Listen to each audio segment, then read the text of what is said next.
안녕하세요. 광주에 살고 있는 40대 여성이에요. 대학교 CC였던 남편을 만나 결혼을 했고, 결혼한 지 1년이 되지 않은 채 아이를 가졌습니다. 어린 나이였지만 그래도 우리에게 새 생명이 생겼다는 기쁨이 있었기 때문에 그땐 정말 행복했어요. 하지만 아이를 낳기도 전에 남편은 사고로 세상을 떠났고, 뱃속아이와 어떻게 살아가야 할지 막막할 뿐이었습니다. 너 이제 어떻게 살 거야?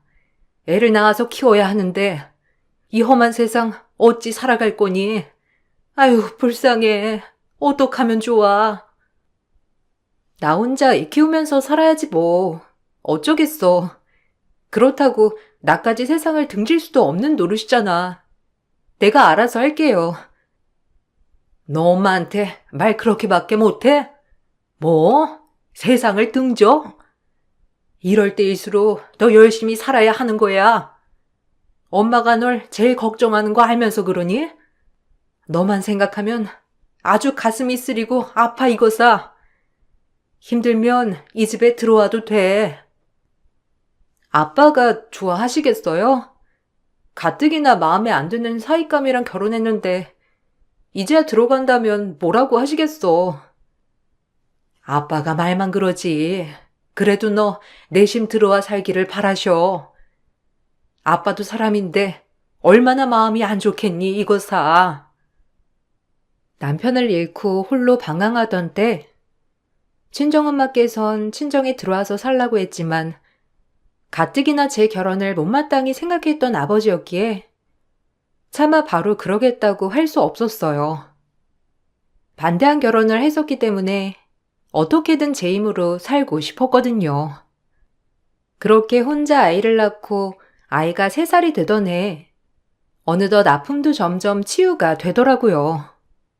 아이의 재롱을 보며 살아가니 절망이 희망으로 바뀌었고 그즈음 좋은 사람을 만나 재혼을 꿈꾸게 되었어요.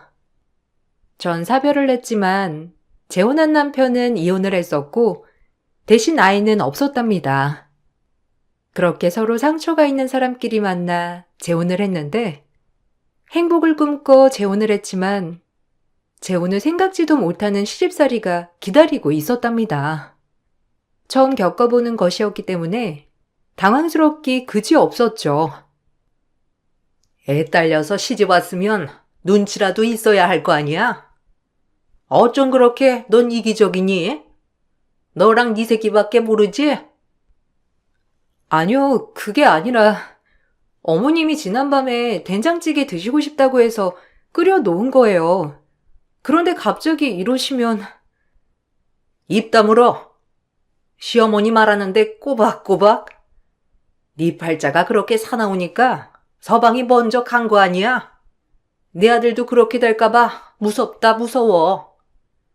하필 팔자 더러운 것이랑 결혼한다고 해가지고 이 애미 마음을 늘 조마조마하게 하다니.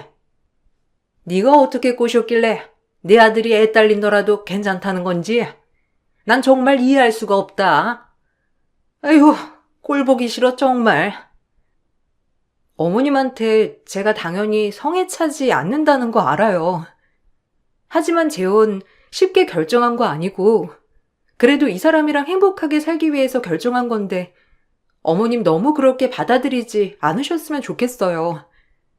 저 정말 이번 결혼은 실패하고 싶지 않아요. 나 때문에 뭐 이혼할 것 같다는 식으로 들린다. 요즘 애들은 무서운 게 없지. 저렇게 할 말 다 하고. 우리 때는 시어머니 말이라면 법이었어 이거사. 첫째 며느리도 그렇게 마음에 안 들더니 난 왜 이렇게 며느리 복이 없는 건지. 이해 데리고 들어가. 상대적으로 재혼이지만 애가 없는 남편과 달리 저처럼 애가 딸린 며느리를 반가워하지 않는 시어머니였어요.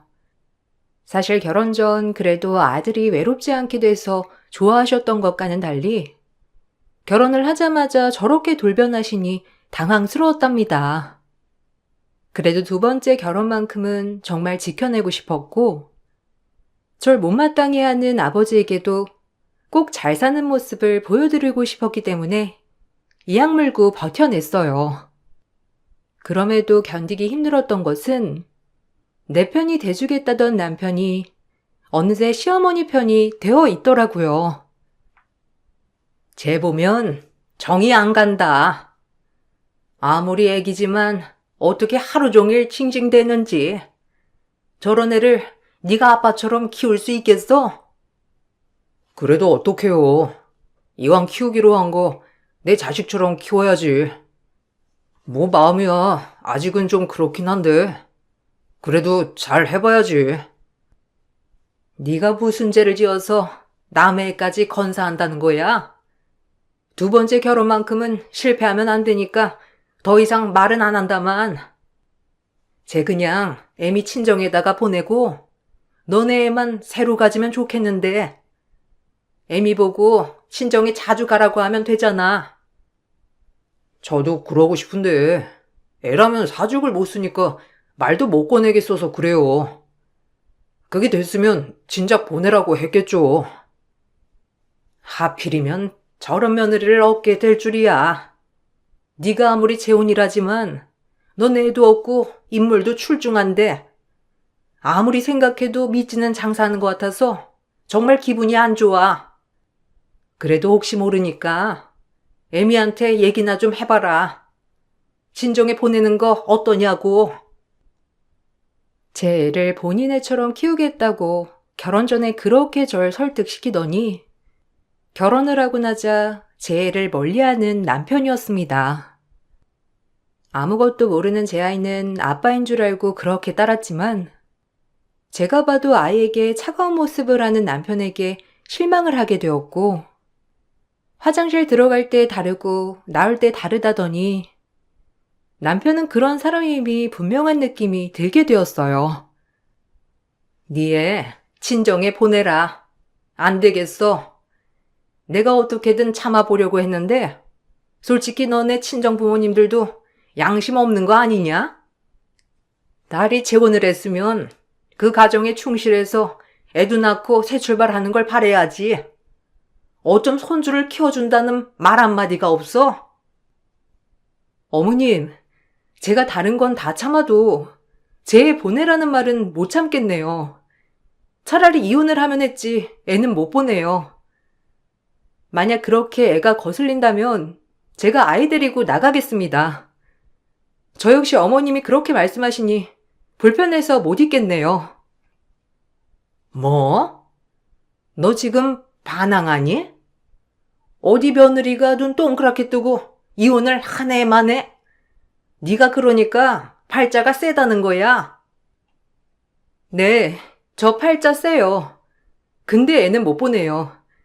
애 없으면 저 죽은 거나 마찬가지니까요. 제가 왜 재혼을 했는데요. 본인 애처럼 잘 키운다고 했는데 이제 와서 이러면 저더러 어떡하라고요. 그러니까 애 보내라는 말은 두 번 다시 꺼내지 마세요. 아이 가지고 왈가왈부하시는 시어머니 때문에 못 살겠다고 생각이 들던 때였지만 그럼 아들이 또 두 번째 이혼남이 되는 건 싫었는지 더 이상 말씀을 하지 않으시더라고요.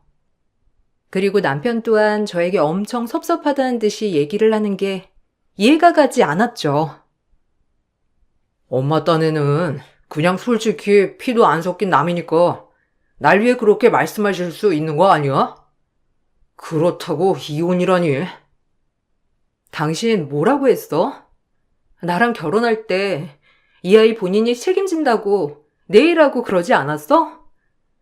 나 솔직히 그 말 아니었으면 당신이랑 재혼하지도 않았어.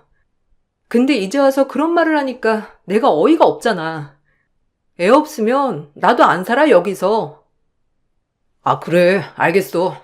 그만 화내라. 그냥 어른이 한 얘기니 한 귀로 듣고 흘려.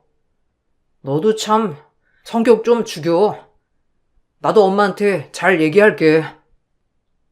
오히려 아이 문제로는 강경하게 나오자 남편과 시어머니는 더 이상 아이 얘기는 하지 않았고 대신 그 뒤로 제가 마음에 더 안 드셨는지 오히려 더욱더 시집살이가 거세졌어요.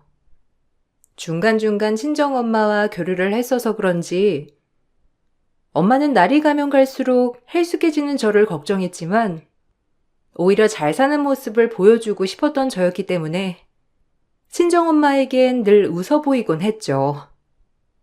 그렇게 모진 시집살이를 견뎌내면서 7년이란 시간이 흘렀는데 어느덧 재혼 시 3살이었던 제 아이는 10살이나 되었어요. 아유, 얘가 왜 이래? 누굴 닮아서 너는 그 모양이야? 하여튼 시간이 지나도 정이 안 붙는다니까. 너 얼른 너네 엄마한테 가. 거실에서 알짱대지 말고 책도 좀 보고 하란 말이야. 그저 TV 볼 생각만 하지. 한심하게 그지 없다니까. 할머니는 왜 이렇게 나 미워해? 맨날 나한테 뭐라고만 하고. 난 그냥 할머니랑 같이 옆에서 얘기하고 싶었던 건데. 뭐? 조그만 게 못하는 말이 없네. 내가 너랑 무슨 얘기를 하냐? 대바라 져가지고. 얼른 들어가. 마음에 안 드니까. 엄마, 할머니가 나보고 방에만 들어가래. 왜 할머니는 날 미워하는 거야? 맨날 화만 내고 욕만 하고 미워 죽겠어. 아니야. 할머니가 우리 딸 공부 열심히 하라고 방에 들어가라고 하는 거지. 절대 미워하시는 거 아니니까 걱정 마. 시간이 지나도 아이에게 저렇게 모질게 대하는 시어머니가 정말 미웠지만 그래도 아이는 워낙 어려서부터 이 집에 살아서 그런지 친할머니인 줄 알더라고요. 그로 인해 오히려 시간이 지날수록 이 가정을 깰 엄두가 나지 않았습니다. 아직 아이가 어렸기에 많은 걸 설명해 주기가 힘들다고 생각이 들었기 때문에 더더욱 상처를 주고 싶지 않았던 것 같아요. 어머님, 세정이가 어머님이랑 가까워지려고 그러는데 곁 좀 주시면 안 될까요? 그래도 하나뿐인 손녀잖아요. 제가 왜 내 손녀야? 피 한 방울 안 섞였는데. 그러니까 우리 아들 애 가지라고 내가 몇 번이나 말했어. 이 집에 시집 와서 네가 한 게 뭐가 있냐? 애 하나 낳기를 했어. 아니면 살림의 보탬이 됐어. 그저 먹고 자고 싸고 양심 없는 것 같으니. 어머님, 저 7년 동안 이 집에서 애비 뒷바라지하고 어머님 종노릇한 거 아시잖아요. 제가 일하겠다고 해도 집안 살림 때문에 일도 못하게 하셔놓고 이제 와서 살림만 축냈다니 너무하신 거 아니세요? 그리고 애는 안 생기는 걸 어째요? 너란 애 처음부터 허락하는 게 아니었어. 재수원부터 가지고 애도 못 낳고 남의 애나 데리고 들어와 사는 기생충. 네가 우리 집 종살이라도 안 하면 내가 널 왜 데리고 있겠어? 네한테 2번 상처 주기 싫으면 잔말 말고 내가 시키는 것만 해. 시간이 지나도 여전히 절 미워하시는 시어머니였고 이상하게 남편과의 사이에서 아이가 생기지 않자 더더욱 저를 싫어하시게 된 계기도 있었습니다. 그렇게 늘 저를 못마땅히 여기던 시어머니였지만 어느 날부터인가 기분이 좋아 보이는 시어머니를 발견하게 되었고 머지않아 그 이유를 알게 되었어요. 아주버님이 결혼할 사람을 데리고 온다고 했거든요. 둘째 때도 그렇고 며느리들이 하나같이 다 마음에 드는 구석이 없었는데 네가 하다 의사 며느리를 데리고 온다고 하니까 내가 뛸 듯이 날아갈 것 같구나. 그래야지 우리 아들들이 다 날 실망시킬 리가 없어. 역시 장남답다. 설에 인사 온다지? 명절부터 의사 며느리 인사받을 생각에 기분이 어찌나 좋은지. 이래서 장남인가 싶어. 우리 큰아들 최고야. 그럼요. 제가 엄마 기준을 모를까 봐서요. 전 엄마한테 전혀 실망시키는 아들이 되고 싶지 않다니까요. 기대하세요. 얘, 들었니? 네 형님 될 사람 이번 설날에 인사 올 거니까 상다리 부르지게 차려야 할 것이야. 귀한 손님이니까. 네, 그래야죠. 그래도 이 집에 맏며느리 되실 분이 온다고 하는데 걱정 안 하셔도 돼요, 어머님. 잘 차려볼게요. 나도 이제 정상적인 며느리 보면서 손주도 생기고 그러는 거지? 내 평생 소원 다 이룰 것 같으니 기분이 날아갈 것 같아. 의사식이나 된다고 하는데 어떨지 기대가 되는구나. 내가 이제 노인정 가면 의사 며느리 있다고 자랑할 생각에 기분이 아주 좋아.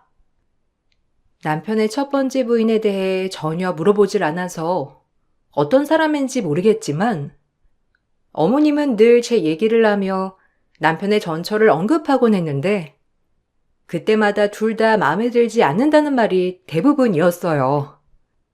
남편 또한 전처에 대해 좋은 기억이 없다고 하는 거 보면 이혼의 귀책 사유가 전처한테 있나 보다 싶을 정도로 생각이 들 정도였죠. 그런데다가 애딸린 저와 재혼을 한 남편을 보고 시어머니는 더욱더 마음에 안 들어하던 찰나였고 그때 마침 의사 며느리를 데려온다는 시숙의 말에 신이 났던 거예요. 어머님네는 재산은 많지만 아주버님과 남편이 학력이 얕았던 터라 시어머니는 잘난 며느리를 드리고 싶어한 것도 사실이었어요.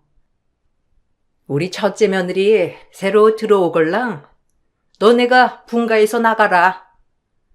그동안 네 꼴 보는 것도 지긋지긋했으니까 알겠니? 엄마, 그래도 되겠어요? 그동안 엄마 손발이 돼준 게 이 사람인데 갑자기 없어지면 불편하지 않겠어? 당연하지. 우리 첫째 며느리가 그렇게 능력이 있는데 아줌마 하나 구해주겠지.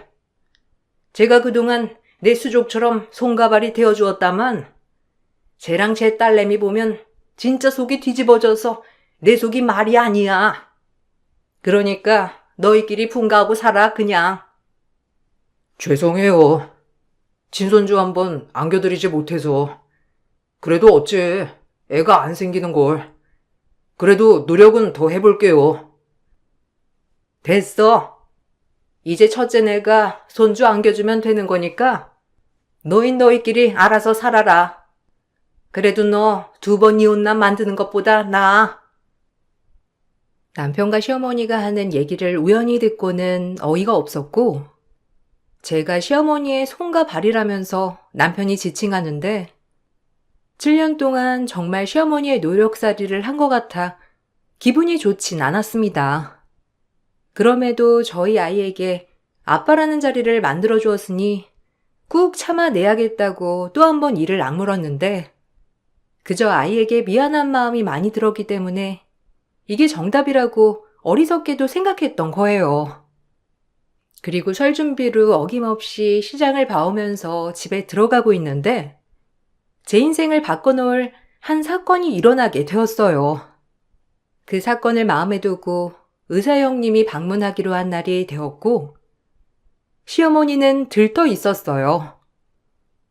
나 진짜 어제 설레서 잠도 못 잤잖니. 나한테 의사 며느리라니. 우리 장남이 역시 한 건 할 줄 알았다. 몇 시쯤 온다니? 이제 도착할 때가 됐어요. 재수씨, 음식 다 준비해 놓으셨죠? 제 예비 신부가 특히나 해산물을 좋아하거든요. 지가 이런 거라도 해야 이 집에 붙어 있지. 애 딸려서 들어와 놓고 이런 것도 안 맞추면 여기서 살 수나 있을 것 같아? 그리고 제 딸한테 내가 무슨 말 할까봐 내 눈치를 얼마나 보는데. 그러니까 마음껏 부려 먹어라. 시킬 거 있으면 다 이해시켜. 역시나 아침부터 모진 소리를 하는 시어머니였고 드디어 의사 형님이 방문을 했는데 이 집 분위기와 어울리지 않게 정말 고급진 분위기로 집안을 압도시키더라고요. 그리고 역시나 시어머니와 가족들은 형님이 인사 온 날 절 가정부 취급을 하기 시작하며 오히려 형님을 치켜 세워주려는 모습을 보였고 그 모습을 보니 헛웃음이 나오기 시작하며 어이가 없더라고요. 어서 와요. 내가 진짜 기대했잖아. 해산물 좋아한다고 해서 잔뜩 준비해놨어. 얼른 들어와요. 아, 얘는 우리 집 둘째 며느리인데 신경 쓸 필요 전혀 없어. 뭐 그냥 우리 집 잔심부름이나 하는 애니까 혹시 뭐 필요한 거 있음 얘 불러다 시켜요. 네? 아, 뭐 사람한테 어떻게 그런 행동을 하겠나요? 일단 맛있는 거 준비해 주셔서 너무 감사드리고 잘 먹을게요. 어쩜 말하는 것도 이렇게 고급지고 우아한지. 의사하면서 힘들지는 않아요? 내 주변에 의사가 있다니 너무 좋은 거 있지? 시어머니의 저런 인사치레에 너무 화가 났지만 처음은 형님을 보고 참았습니다. 하지만 식사하는 내내 시어머니는 형님을 치켜 세워주려고 절 내리까더라고요. 그 모습에 형님 또한 엄청 불편한 기색이 엿보였고 저 역시 때가 되었다고 생각했어요. 형님은 제가 차려둔 음식에 먹는 신용을 하더니 제 딸아이를 한참 쳐다보더라고요. 무슨 할 말이 있는 것처럼 말이에요. 이제 슬슬 움직일 때가 되었나요? 그때 우리가 얘기한 거 이제 슬슬 움직일 때네요. 호의를 베풀 필요가 없어. 아니, 아니, 둘째랑 아는 사이니? 둘이 오늘 처음 본 거 아니었어? 꼭 아는 사이처럼 말하네, 둘이. 안면 있을 리가 없잖아. 저 아이를 보니까 더더욱 마음이 다잡아지네요. 제가 그때 얘기한 거 기억하죠? 딸을 보고서라도 참으면 안 된다고요. 3살배기 자식을 데리고 재혼한 날 7년간 조선시대 천민처럼 부려댄 시댁. 설날 첫 인사 온 의학계 형님이 딸을 빤히 보더니 입을 열게 되었고 그 뒤로 믿기 힘든 대반전극이 펼쳐졌어요.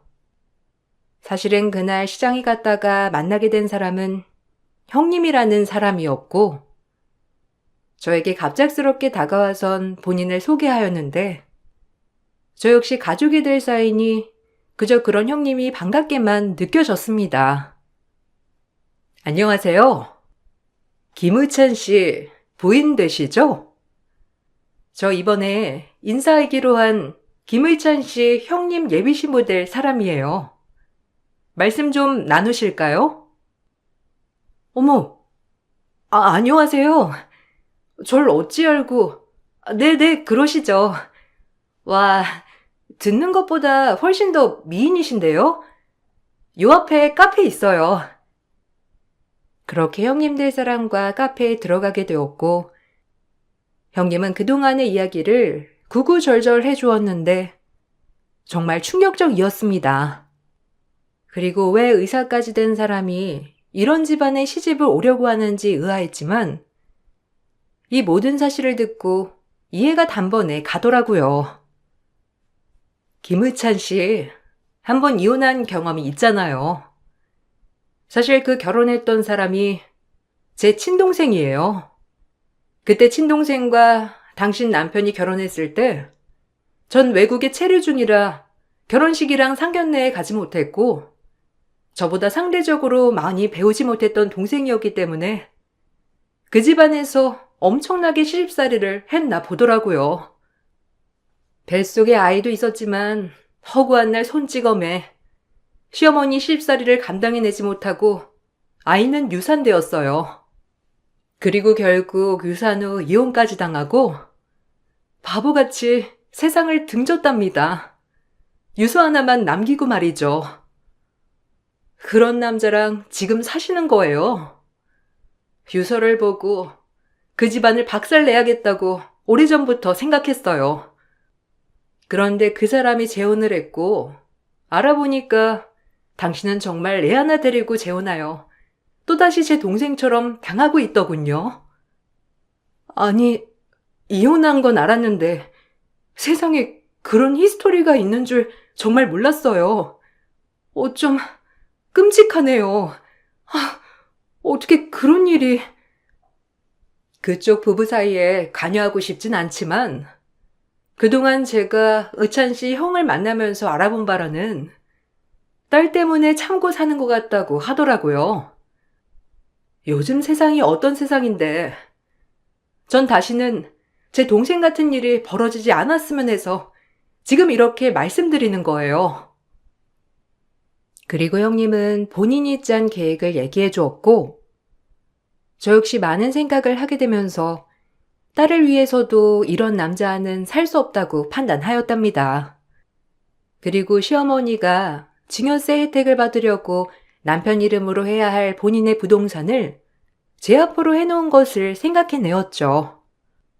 형님은 동생의 복수를 위해 집안을 박살내려고 접근했지만 아주버님을 진정으로 사랑하게 되었고 본인의 계획을 다 얘기했다고 했습니다.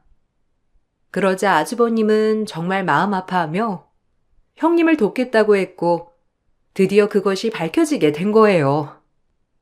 그리고 저 역시 모든 스토리를 듣고 형님을 도우면서 저 역시 이 집에서 벗어나야겠다고 생각했던 거예요.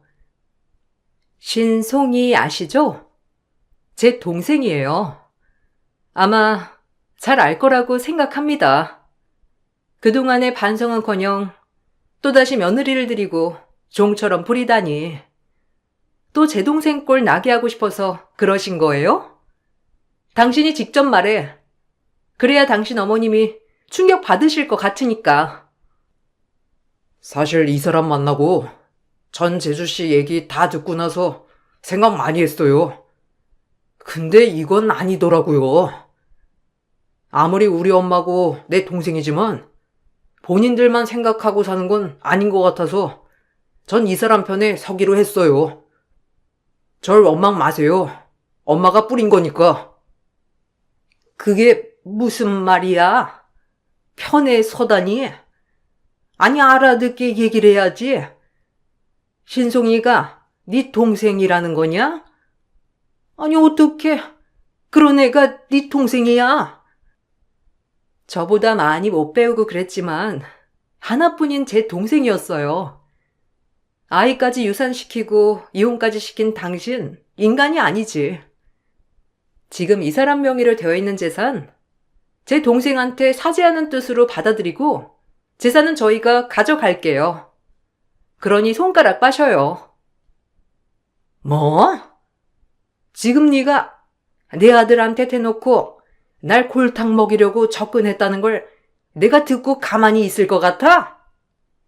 의사라고 좋아했더니 순 머릿속에 똥만 찼잖아. 네 동생 죽은 걸 나보고 어쩌라는 거야? 지가 나약해서 죽은 걸 가지고? 와, 진짜 인성 파탄 난 건 진작 알고 있었지만 형님이 이렇게 얘기하면 미안하다고 사죄해야 하는 거 아닌가요? 진짜 문외인가? 너같이 종살이 하는 것은 조용해. 네가 감히 나한테 이래라 저래라야? 우리 아들들 여자복은 진짜 없다. 엄마, 진짜 실망이네요. 그래도 진심으로 사죄하고 용서를 구하면 이 사람도 용서할 생각이었나 본데 엄마의 이런 모습에 정말 실망했어요. 저 역시 진짜 엄마랑 의찬이 볼 자신이 없네요. 저도 이제 엄마 아들 그만하렵니다. 붙잡지 마세요. 시어머니는 황당해했고 시숙은 절연을 선포했어요. 시어머니의 많은 재산이 시숙 앞으로 되어 있었기 때문에 시어머니는 어이가 없어 했고 그것을 뒤이어서 제가 이혼을 선언하니 남편 또한 눈이 휘둥그레해지더라고요. 그리고 딸아이에게 정말 미안했지만 모든 사실을 얘기해주기로 마음을 먹었고 이미 10살이나 먹은 제 딸아이는 이 상황을 다 듣고 오히려 이해를 하는 철든 딸이었습니다. 제가 그저 우리 딸아이를 너무 어리게만 본 것 같아 참 놀랄 따름이었죠. 그래놓고 뻔뻔하게 절 그렇게 노비 부리듯 부리면서 당당하게 살아요? 본인들 때문에 한 사람 인생이 쪽난 거 생각 못하고 나도 이런 집에서 더 이상 살고 싶지 않아. 이혼해. 당신들은 다 잃어봐야 정신을 차리지? 다른 거 다 필요 없어. 그냥 당신들한테 재산을 잇는다는 게 어떤 의미인지 다 아니까 내 이름으로 해놓은 땅 위자료라고 생각하세요. 이게 미쳤나? 그건 내놓고 꺼져야지. 그래, 넌 나가도 된다. 어차피 애도 못 낳고 애만 딸려와가지고 넌 필요 없어. 그 땅이나 조용히 내놓고 나가. 애도 못 낳는 걸 오냐오냐 했더니 이게 치형님 될 사람 등에 없고 기세등등이지? 이제 너랑 네 딸 꼴 안 봐서 나야 좋아. 재산 안 내놓으면 너네가 고소할 거니까 그리 알고 조용히 나가는 게 좋을 거야. 내가 당신 며느리 할 줄 알아? 내 예비 신랑이 당신이랑 절연 안 하면 이 결혼 안 하려고 했어. 그 사람은 죄가 없으니까. 근데 잘 봤죠? 지금 사태 파악 안 되나 본데 땅 하나라도 건지고 싶으면 이분한테 미안하다고 사죄해야 할 거예요. 아무래도 나보단 여기 동서될 사람이 더 가능성 있어 보이니까. 하지만 당신 이런 태도를 보니 우리 둘한테 다 용서받긴 글렀네요. 내가 큰애 명의로 재산을 해놓은 것은 어차피 이제 큰애가 날 모셔야 하니까 해놓은 건데 그러지 않을 거면 당장 내놔. 당신은 아들들도 다 돈으로 보이나 보죠? 정말 상종하면 안 되겠네요. 이런 사람이랑 가족으로 엮일 뻔했다니 위선자 같으니라고. 한순간에 모든 재산을 큰아들과 저에게 빼앗긴 시어머니였고 소송을 건다고 난리가 났습니다. 그러나 증여세를 감축시키려고 제 이름으로 해놓은 땅은 뺏을 도리가 없었고 오히려 이혼 소송에서 위자료를 줘야 할 판국이었어요. 그렇게 아주버님 이름으로 돼 있는 재산은 이미 아들에게 상속을 한 것으로 되어 있어서 다시 되찾아오기란 힘들었고 저한테도 마찬가지였습니다. 이제야 남편은 저에게 사죄를 하였지만 전 이 상황이 그저 충격이라 벗어나고 싶을 뿐이었고 사람 같지도 않았어요. 세정이가 날 아빠로 알고 있는데 너 진짜 너무한 거 아니냐? 내가 그래도 세정이한테는 진심으로 대했는데. 세정이도 당신 보기 싫대. 아니 그것보다 할머니가 오히려 본인 할머니가 아니라는 거에 안도하는 느낌이야. 나한테 미안하다고 해도 이젠 우린 끝났어. 당신한테 그런 과거가 있다고 진작 알았다면 절대 재혼하지 않았을 거야. 나도 참 어리석었지. 이번 일로 정말 많이 배웠다. 우리 딸한텐 나만 있으면 돼. 그리고 나만 열심히 살면 됐던 거야. 다 엄마 때문에 이렇게 벌어진 일이라니까. 엄마가 조종한 거라고. 그냥 이제 우리도 형네처럼 엄마 외면하고 살자.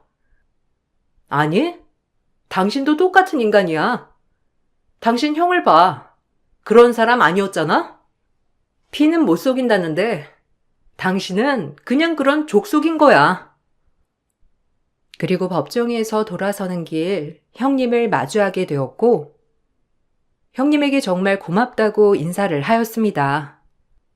인사를 하자 형님은 진심으로 절 위해 주었고 오히려 본인이 저를 조금이라도 도울 수 있음에 정말 행복하다고 말해주는 그런 착한 사람이었어요.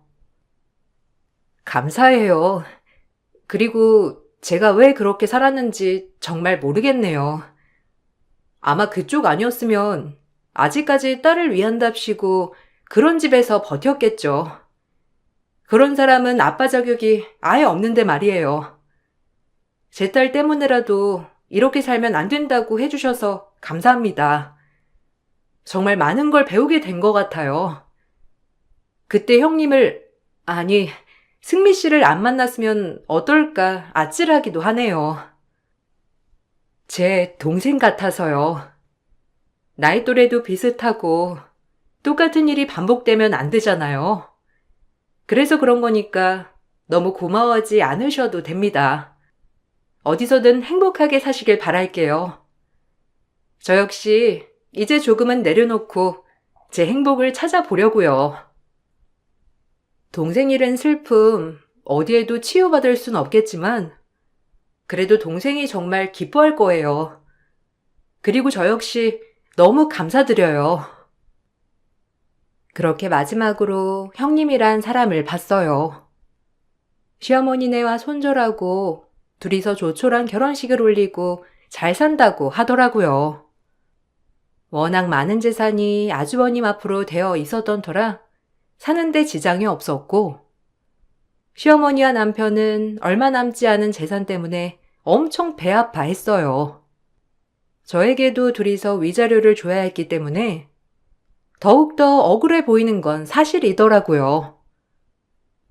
아들 복 없는 게 며느리 복도 없다더니 어떻게 한 놈은 여자에 미쳐서 날 버리고 한 놈은 결혼하는 족족 저런 화상들이 걸릴 수가 있어? 내가 진짜 얼굴을 들고 다닐 수가 없다. 지금 내 손해가 어느 정도인 줄 알아? 자식이 다 원수라더니. 엄마가 전 와이프 마음에 안 들어 하시지만 않았어도 오히려 애 낳고 잘 살고 있을걸요? 다 엄마 욕심이에요.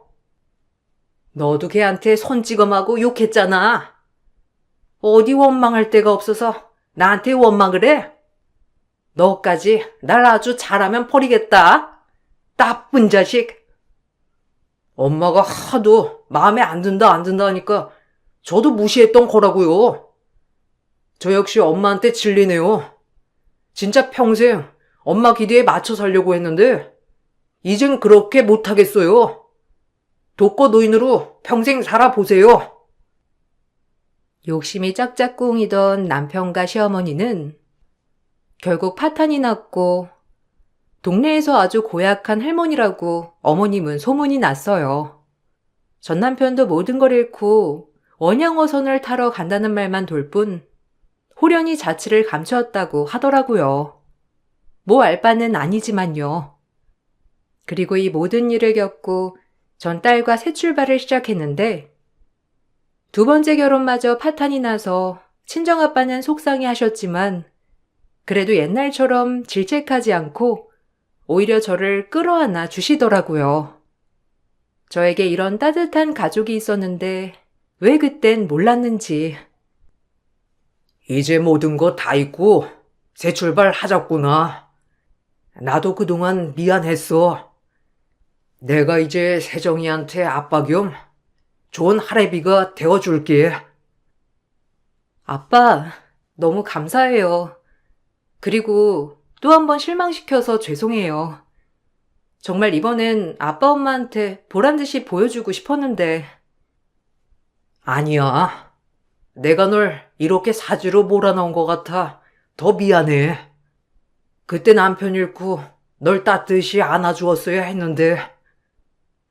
이제 다 풀렸으니까 우리 다시 시작해봐요. 엄마가 가운데서 힘들었는데 이제야 너무 행복하다. 이제 행복히 살자. 정말 어리석었던 과거라고 생각하지만 제 이름으로 되어 있는 땅이 개발이 되면서 조그마한 상가를 구매하였고 지금은 월세를 받으며 딸아이와 함께 살고 있어요. 그래도 충격받았을 딸아이지만 제 앞에선 티내지 않고 오히려 밝게 자라준답니다.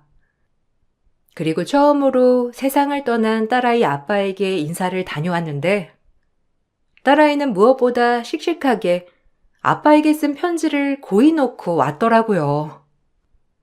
이제야 모든 게 제자리로 돌아온 것 같아 마음이 편안해지면서 전 남편에게 다시 한번 딸에게 상처를 주지 않겠다고 다짐했어요. 그렇게 제 마음도 다지며 앞으로는 딸을 위해서만 열심히 살려고 이 글을 적어 보았어요. 굴곡 많은 제 인생 이야기 들어주셔서 감사드리고 여러분들 앞날엔 행복한 날들만 펼쳐지길 바라겠습니다. 감사합니다. 안녕하세요. 저는 40대 초반 여자입니다. 지난주에 신우 결혼식을 다녀왔었어요. 그리고 그날 결혼식이 들썩일 정도로 충격적인 일들이 펼쳐졌었죠. 문제의 시작은 신우 결혼식이 얼마 남지 않았을 때 시댁에 모인 적이 한 번 있었어요. 신우도 결혼을 하게 되면 모일 수 있는 시간이 많지 않은 것 같다면서 각자 생활이 바쁜데도 시모가 식구들을 강제로 시댁에 불러 모았었죠. 주말에 모임을 가졌다면 어느 정도 이해는 하겠는데 힘들게 일하고 정신없이 퇴근해야 되는 시간에 시댁으로 불렀습니다. 다들 불만은 있었지만 중요한 일이라고 하시길래 모두가 한자리로 모이게 되었고 무슨 일 때문에 불렀는지 시모가 입을 열었을 때 알 수 있었어요. 솔직히 좀 짜증이 났던 게 전화 통화로 해도 충분한 거였고 일부러 시댁에 모이지 않아도 충분히 해결할 수 있는 일들이었는데도 시모는 얼굴 보고 대화를 해서 결정을 해야 된다고 고집을 부리셨던 게 이해가 되지 않았어요. 굳이 바쁜 사람들 붙잡아 두고 신우 결혼식 날 각자가 뭘 해야 되는지 당부를 하셨어요. 동서와 저는 아무 말도 하지 않고 가만히 있었지만 남편과 서방님이 불만을 털어놓으면서 신우 결혼식이 뭔 대수냐고 신우가 보는 앞에서 언성을 높였습니다. 저희 부부와 동서내외 결혼식 때는 알아서들 하라면서 전혀 신경 쓰지 않으셨는데 유독 신우 결혼식만 예민하셨어요. 그럼 우리 막내딸이 좋은 남자 만나 결혼한다는데 너희들이 오빠면 당연히 신경 써줄 수 있는 거 아니야? 작은 며느리는 뭐가 그리 불만이길래 표정이 왜 이렇게 안 좋아? 내가 이런 거 시키는 게 마음에 안 드는 거니? 한 번뿐인 결혼식 너도 도와줄 수 있는 거지. 그렇게 하기 싫다는 얼굴로 인상을 써야 되겠어? 어머님, 제가 그렇게 한가한 사람처럼 보여요? 결혼식 그거 참석하는 것도 정말 힘들게 시간 빼서 잠깐 얼굴 보여주는 건데 저보고 지금 하객들 접대하라고요? 하객들 신경 좀 써달라는 건데 그게 그렇게 어려운 문제니? 너 결혼식 날 내 막내딸이 하객들 챙기고 어수선하게 진행될 뻔했던 거 정리해주면서 필요한 것들도 챙겨주고 너 뒤따라 다니면서 여러 가지로 봐줬던 거 기억 안 나? 그때 네가 내 딸한테 뭐라고 그랬어? 결혼할 때 필요한 거 도와주겠다고 하지 않았어? 그때랑 지금이랑 상황이 다르잖아요. 저도 당연히 도와주고 싶죠. 그런데 그날 일정이 바쁜데 아가씨 뒤치다꺼리 해줄 만큼 여유가 없다니까요. 형님 있잖아요. 이 집안에서 제일 한가한 형님이 뒤에서 전부 챙겨주면 되겠네.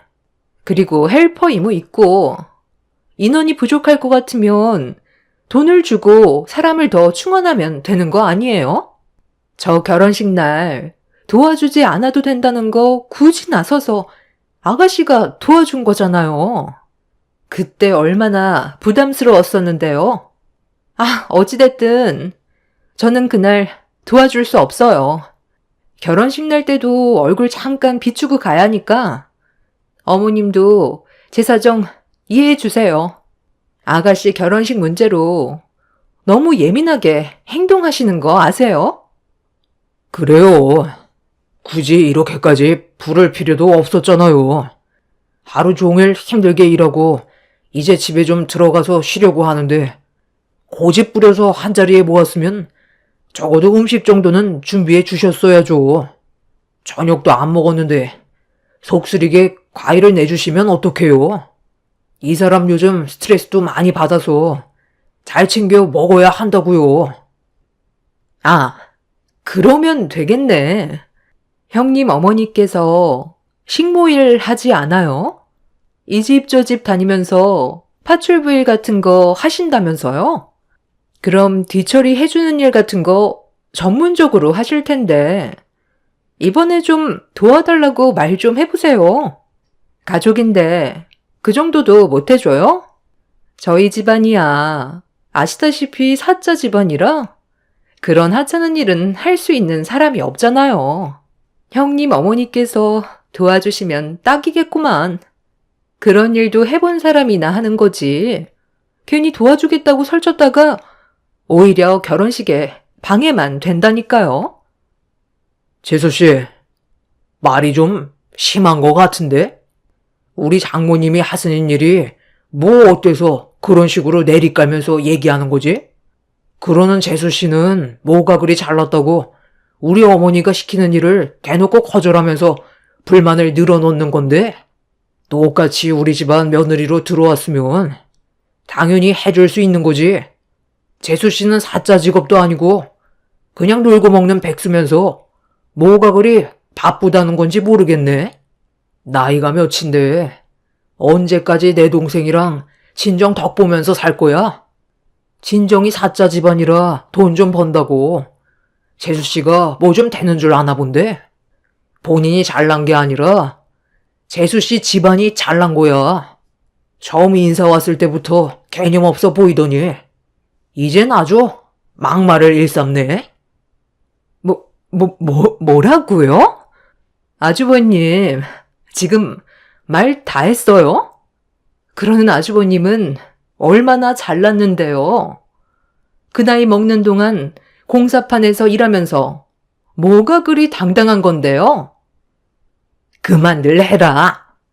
내가 너희들 싸우는 걸 보고 싶어서 한자리에 부른 줄 아니? 결혼식 하루 온종일 하는 것도 아니고 몇 시간 잠깐 하는 거 그 시간 동안 너희들이 우리 막내딸 결혼식 각별히 신경 좀 써주거라. 내가 불안해서 그래.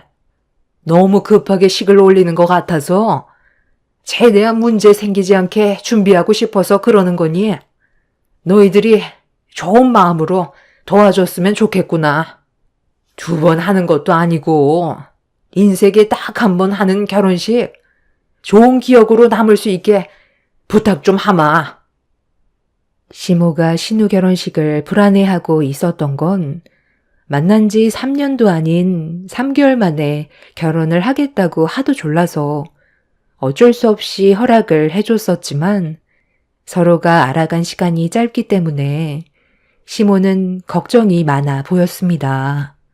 시모가 결혼을 허락하게 된 결정적인 이유는 신우 예비신랑 부모가 철강 사업을 하는데 그 밑에서 일을 배우고 있고 집안 자체가 재력이 상당하다는 말을 들었었어요.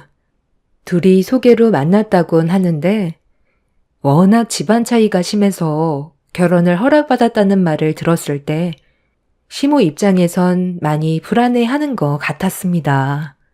잘 나가는 집안이 중소기업에서 일을 하는 신우와의 결혼을 크게 문제 삼지 않았었고 3개월 만에 결혼까지 계획을 세웠다는 게 또 다른 뭔가 있을까봐 걱정을 너무 많이 하셨어요.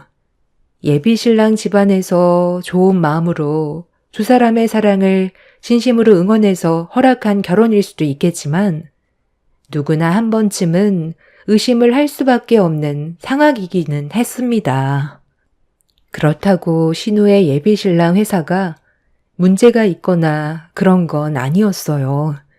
정상적인 회사였고 직원들 수도 상당히 많았었죠. 이미 남편이 어떤 회사인지 전부 다 파악하고 직접 현장까지 방문해 볼 정도로 시모의 걱정을 덜어줬었는데도 만난 지 얼마 되지 않아 결혼까지 한다는 걸 제일 불안해하고 있었어요. 시부가 돌아가신 지 얼마 되지 않아 남편이 집안의 기둥 역할을 해오고 있어서 신우의 결혼식 날 시모가 원하는 대로 해주는 걸로 결정을 내렸고 동서와 서방님은 어쩔 수 없이 그 말을 따라야만 했었죠. 그렇게 며칠 뒤 결혼식 당일이 되었고 저희 부부는 일찍 서둘러 식장을 찾아갔어요. 이미 많은 하객들이 식장을 꽉 채울 정도로 들어와 있었고 신우는 신부 대기실에서 결혼식을 진행하기 위한 준비를 이미 마친 상태로 대기하고 있었어요. 제가 크게 도와줄 게 없을 정도로 옆에 있던 헬퍼분께서 신우를 잘 챙겨주고 있었습니다. 계획된 결혼식은 예정대로 순조롭게 진행이 매끄럽게 되고 있었고 큰 사고 없이 식을 마칠 수 있었습니다. 동서내외는 식이 시작할 때쯤 늦게 오더니 결혼식이 끝나자마자 바로 식장에서 나가려 하길래 제가 동서를 붙잡았어요. 곧 준비되어 있는 하객들 식사 시간이고 그와 동시에 패배까지 준비가 되어 있는 상황이라 동서내외도 자리를 지키고 있어야 하는데 결혼식도 끝났는데 식장에 뭐하러 있냐고 뒤처리는 제가 다 하라면서 동서가 저를 뿌리치며 식장을 나가려 했어요. 저번에 시댁에서 시모와 저희 남편이 했던 말 기억 안 나냐며 혹시 모를 일을 대비해 자리를 지키는 게 좋을 거라고 얘기하는 순간 갑자기 제 팔을 끌어당기더니 저를 조용한 곳으로 데리고 들어왔어요. 동서는 제가 한 말에 대해 상당히 기분이 안 좋아 보였습니다. 아, 진짜. 그냥 형님이 하면 되는 거잖아요. 이미 결혼식도 끝났는데 제가 자리에 있어야 될 이유가 있는 거예요? 일정이 바쁘다고 얘기했잖아요. 저번에 어머님이 동서한테 뭐라고 했어? 하객들 식사 시작하면 패백도 같이 하기 때문에 어수선해질 수 있는 자리를 동서가 신경 좀 써달라고 부탁했었잖아. 그래서 시간 조절해달라고까지 말했었는데 아예 듣지도 않았던 거야? 가족이라는 게 뭔데? 서로 도움이 필요할 때 도와주는 게 가족 아니야? 나중에 동서가 도움받게 될 일이 전혀 없을 것 같아? 한 치 앞도 모르는 게 사람 일인데 지금 이런 식으로 행동하는 거 정말 후회 안 할 자신 있어? 정말 보자 하니까. 형님, 저한테 방금 뭐라고 했어요? 제가 지금 도와주지 않으면 나중에 분명 피해를 보는 일이 생길 거다. 뭐 그런 거예요? 제가 형님 밑으로 들어왔다고 제가 우스워 보여요? 저랑 형님은 애초부터 급이 달라요. 식모딸 주제에 사짜 집안인 나한테 어디다 대고 명령질이야? 원하는 게 뭔데? 돈이 필요해? 얼마를 주면 그 입 좀 다물 건데? 이 정도면 될 것 같아? 눈빛 보니까 더 필요해 보이는 것 같은데? 이 정도면 되지? 돈 줄 테니까 손님 접대 졌단 건 너나 해. 밖에 나가면 눈도 못 마주칠게. 그래 이 집안에 큰 며느리로 들어왔다고 나를 우습게 봐?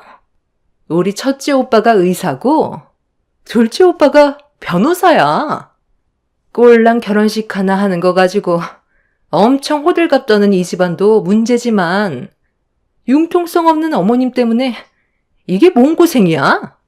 내세울 것도 없는 집안에 며느리로 들어와 줬으면 감사하게 생각을 해야지. 노인네가 노망이 들었나? 내가 누군지를 알면서 일을 이딴 식으로 처리를 해? 다시는 내가 이 집구석에 오나 봐라.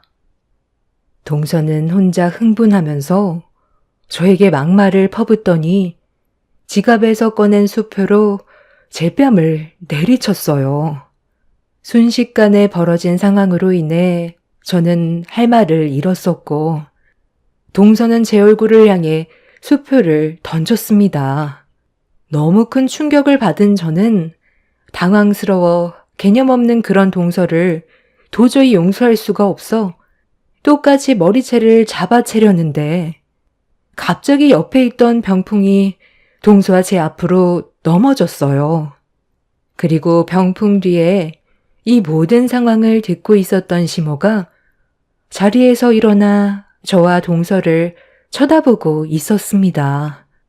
병풍 뒤에 시모가 숨어 있을 거라고 전혀 예상하지 못한 저와 동서는 당황해서 시모를 바라보고 있는데 자리에서 일어난 시모가 입을 열었어요.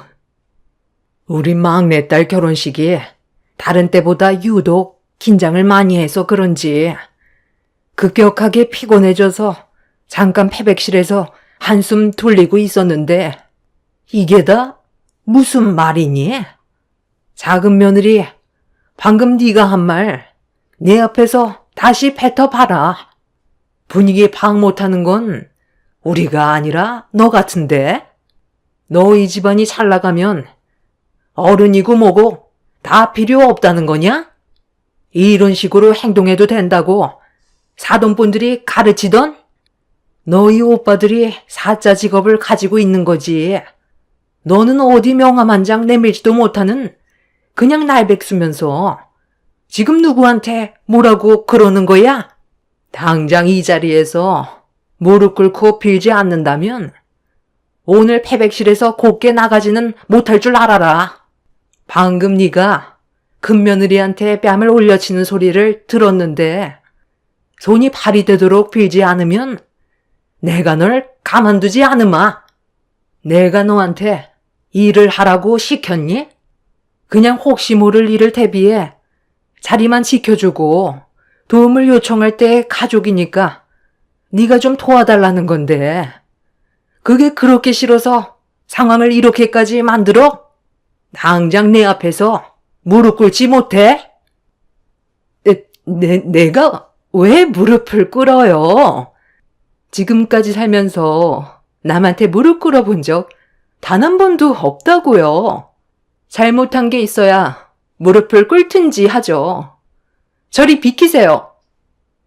시모가 문 앞을 가로막고 서 있는데 동서가 시모를 강하게 밀치면서 밖으로 나가겠다며 난리를 치자 최대한 참고 있던 시모가 그런 동서의 머리채를 잡으면서 버르장머리 없는 게 며느리로 들어와서 집안 망신 다 시킨다며 패백실 안에서 동서의 머리를 사정없이 흔들었어요.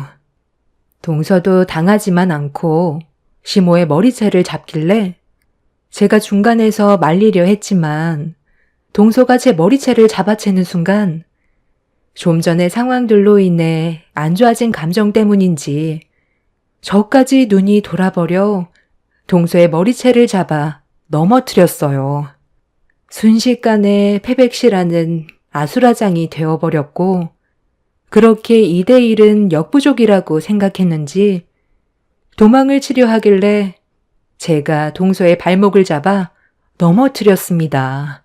그렇게 서로 뒤엉켜 난장판이 된 상황 속에서 갑자기 패백실 문이 열렸고 이런 충격적인 광경을 신우와 예비신랑 가족분들에게까지 보여주게 되었네요. 신우는 경악을 하며 뭐 하는 짓이냐고 소리치는 순간 밖에서 웅성거리는 소리와 함께 남편과 서방님이 패백실 안으로 뛰어 들어왔어요. 다들 제정신이야? 여기가 어딘지 알고 이 난리를 친 거냐고. 식사가 진행되면 패백도 동시에 진행된다는 거 다들 모르고 있었던 거 아니잖아. 저기 설치되어 있는 캠코더로 패백실 안의 상황이 전부 식당에 생중계되고 있었다고. 도대체 왜 다들 서로 그렇게 못 잡아먹어서 안달이야? 당장 그 손들 안 놔? 결혼식 참석해준 것만도 감사하게 생각해야지. 감히 나를 건드려? 우리 오빠가 변호사인 거 잊었어? 나를 이 지경으로 만든 거 절대 가만두지 않을 거야. 동서는 이미 제정신이 아니었고 통제가 되지 않을 정도로 심각한 상태까지 와버려서 차라리 그냥 돌아가게 놔두고 이 문제는 나중에 다시 해결하는 게 좋을 듯 싶어 밖으로 나가려는 동서를 보고만 있었는데 문 앞을 가로막고 있던 신우가 상황을 정리하고 나가라며 한마디 꺼내는 순간 동서는 절대로 해선 안 될 행동을 저질러 버렸어요. 하객들과 신우의 시댁 식구들이 보는 앞에서 신우의 뺨에 손을 올렸고 한 번도 아닌 두 번을 양뺨에 올려쳐 버렸습니다. 패백을 하기 위해 환복을 한 상태였기 때문에 동서가 뺨을 친 순간 신우는 뒤로 넘어져 버렸고 뒤에서 충격적인 광경을 보게 된 시몬은 이성을 잃어 동서를 그대로 패백실 안으로 끌고 갔어요.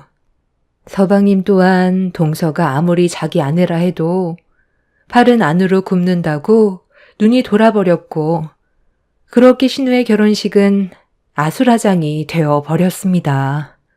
이 문제로 동서는 시댁 식구들과 법적인 문제로 소송을 걸었고 상황이 심각해지자 동선의 가족분들이 시댁으로 직접 찾아왔습니다. 동서가 신우 결혼식장을 망친 것과 이 문제로 파혼까지 된 상황들에 대해 소송을 제기하려 하자 동서의 가족들이 시댁으로 몰려와 진지하게 대화를 풀어나갔어요. 결혼식이 파투난 거에 대해서는 정말 죄송합니다. 제 딸이 전부 다 잘못한 점에 대해서는 금전적으로 충분한 보상을 해드릴 테니 이번 한 번만 조용히 넘어가 주실 수 있으신가요? 이런 일로 저희 집안에 안 좋은 소문 떠도는 걸 원하지 않기 때문에 혹시라도 조금의 흠이라도 생기게 된다면 제 아들들의 앞날에 걸림돌이 될 수 있는 걸 막고 싶어서 이렇게 직접 찾아왔습니다. 제 딸이 막내라서 그런지 어렸을 적부터 오냐오냐 키워서 그런 건지 모르겠지만 자기가 원치 않는 일들을 억지로 했을 경우 그걸 참기 힘들어 하더라고요. 그래서 이런 문제가 생긴 것 같습니다. 그동안 사돈께서 제 딸의 버릇없는 행동에 대해 좋게 넘어가 주신 적 많으실 텐데 이번에도 너그러이 용서해 주시면 안 될까요? 법적으로 해결한들 서로에게 상처만 커지지 좋아지는 건 없잖아요. 그렇긴 하죠. 저도 법적으로까지 얼굴 붉히고 싸우는 거 원하지 않습니다. 하지만 이 문제는 단순하지가 않아서요. 작은 며느리가 저지른 행동 하나 때문에 얼마나 많은 사람들이 피해를 받는지 아세요? 제 딸이 파혼을 당했습니다. 저희 집안 꼴을 보더니 정상적인 집안이 아닌 것 같다면서 결혼을 무효 처리했고 그에 따른 위자료까지 저에게 소송을 걸어버린 상태입니다. 제 딸은 지금 이 문제로 충격을 너무 받아서 정신과 치료까지 받고 있어요. 아무리 개념이 없다 한들 어른한테 막말하고 수표로 저희 큰며느리 얼굴을 내려치는 것도 모자라 제 머리채까지 잡아 난리를 쳤는데 이게 조용히 넘어갈 문제인가요? 금전적인 손해배상을 전부 다 책임지겠다고요? 그건 당연한 거죠. 저희가 누구 때문에 이런 피해를 받는데요. 금전적인 보상은 물론 저 개념 없는 사돈의 딸내미 또한 법적 처벌을 진행할 겁니다. 아무리 오냐오냐 키웠어도 옳고 그른 건 기본적으로 알아야 되는데 자기 오빠가 의사고 변호사라면서 기세등등해서 막 나간 행동을 하는 건 저도 더는 용납할 수가 없겠네요. 제 작은 아들도 이혼을 결정했습니다. 바로 앞에서 막내 동생이 뺨을 맞았는데 어느 오빠가 그 모습을 보고 가만히 있겠어요? 선처는 절대 없을 것 같으니 이제 그만 돌아가 주시죠. 사돈의 가족분들의 앞날에 문제가 생기더라도 그건 저희 잘못이 아닌 사돈 따님이 상식에서 벗어난 행동을 저질렀기 때문에 벌어진 일입니다. 가족이라면 누구나 서로 도와줄 수 있는 거고 그 일이 비록 하기 싫어도 도움이 필요하다고 부탁한다면 도와줘야 가족이라고 생각합니다. 저는 사돈 집안의 따님을 상대로 소송을 준비하겠습니다. 정말 죄송하게 생각합니다. 어르신 결정을 하셨을 테니 저도 더 이상의 할 말은 없네요. 저도 이제 지쳤고 이 문제에 대해선 빠지는 게 좋을 것 같군요. 네가 저지른 잘못에 대해서는 가족들이 일절 도와줄 생각 없으니 앞으로 혼자 처리해라. 사돈께서 선처를 해주셨다면 마지막 기회를 주려 했지만 선처는 절대로 없을 것 같으니 우리도 너를 더 이상 도와줄 수 없을 것 같다. 네가 저지른 행동에 대해서는 본인 스스로 책임을 지고 해결해라. 알겠니? 엄마! 갑자기 그게 무슨 말이야? 저보고 이 사태를 해결하라뇨. 저는 오빠만 믿고 있었는데 도와주지 않겠다고 하면 저는 누구한테 도움을 요청해요? 그건 네가 알아서 해야지. 왜 우리한테 그래? 언제까지 너희 오빠가 네가 저지른 일들을 수습해야 되는 건데 왜 우리 가족이 이 문제로 머리를 숙여야 되는 거냐고.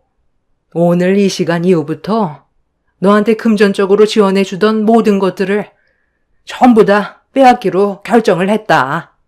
엄마 명의로 되어 있는 차도 도로 가져갈 테니까 이 세상이 얼마나 살기 힘든 세상인지 너도 한번 겪어봐라. 세상이 너 중심으로 돌아갈 것 같지? 경험해봐야 정신을 차릴 거다.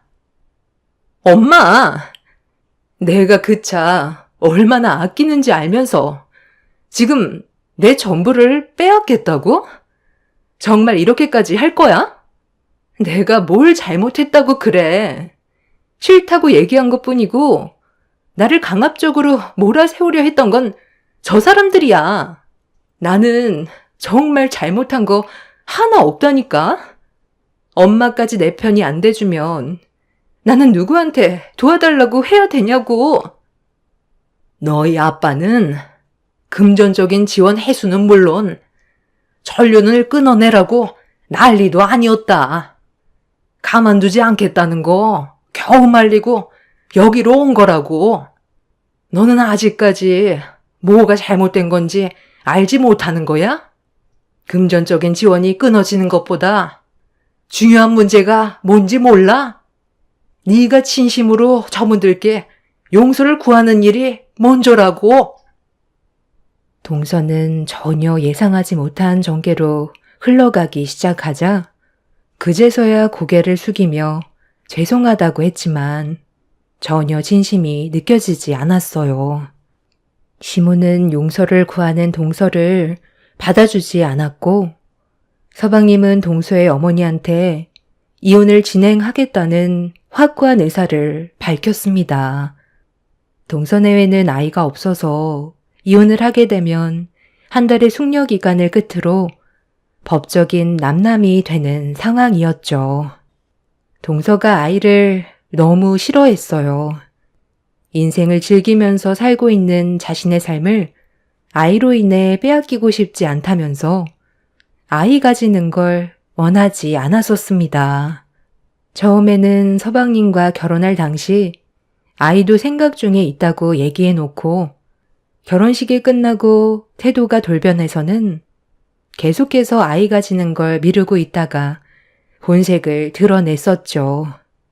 아이를 가지지 않겠다는 것도 시모는 동서의 의사를 존중해 주었었고 가족의 구성원으로 도움이 필요하면 그래도 불평불만보다 최대한 좋은 쪽으로 도와줬었는데 동서는 그 모든 것들을 당연하다고 생각해 오고 있었어요.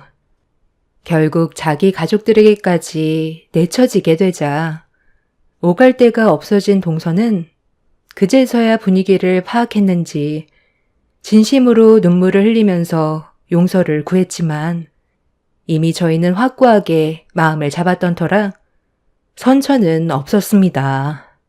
시간이 지나면 또다시 예전의 모습으로 다시 돌아갈 수 있다는 걸 모두가 알고 있었어요.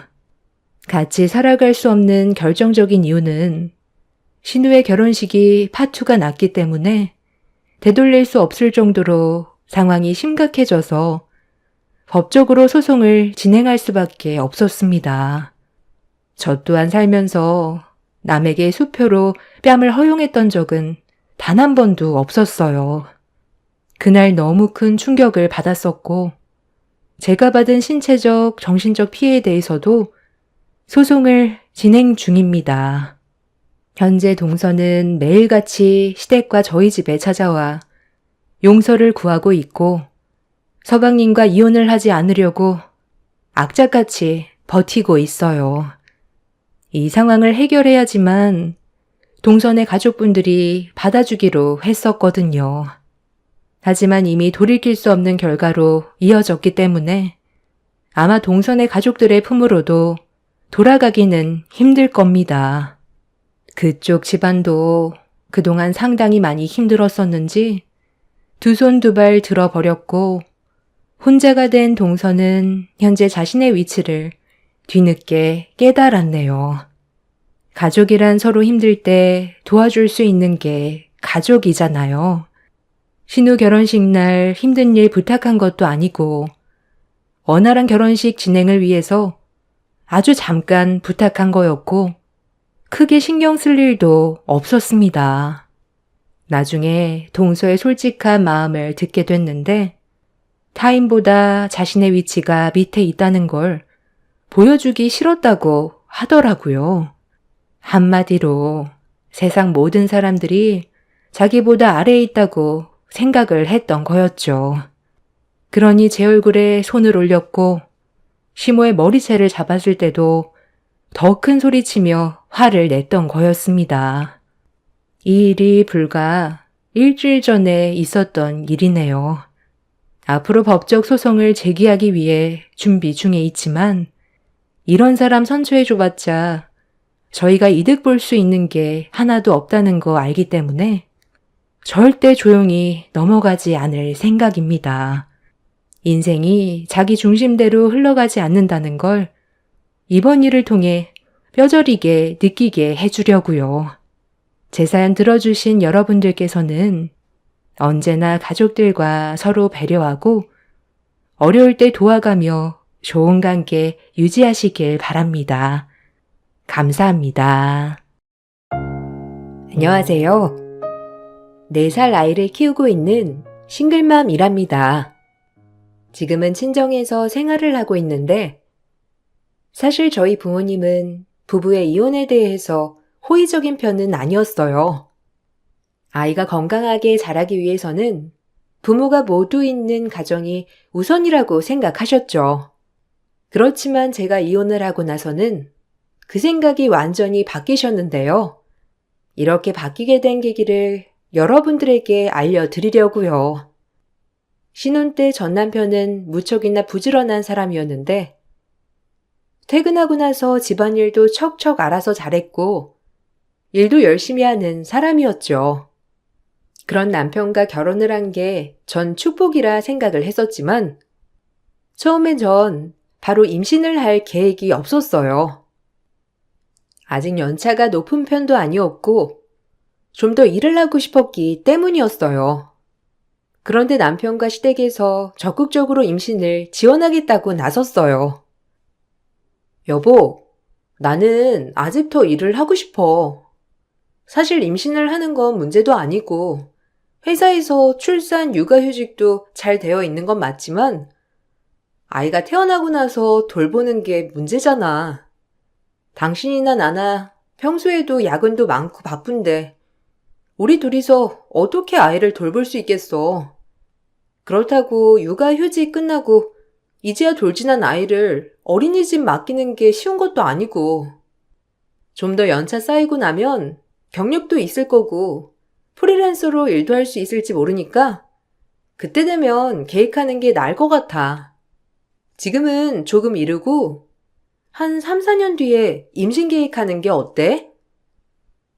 당신 마음 이해해. 나도 일에 대해서는 욕심도 있고, 더 잘하고 싶은 생각도 있으니까. 당신은 지금 하는 일 정말 좋아하잖아.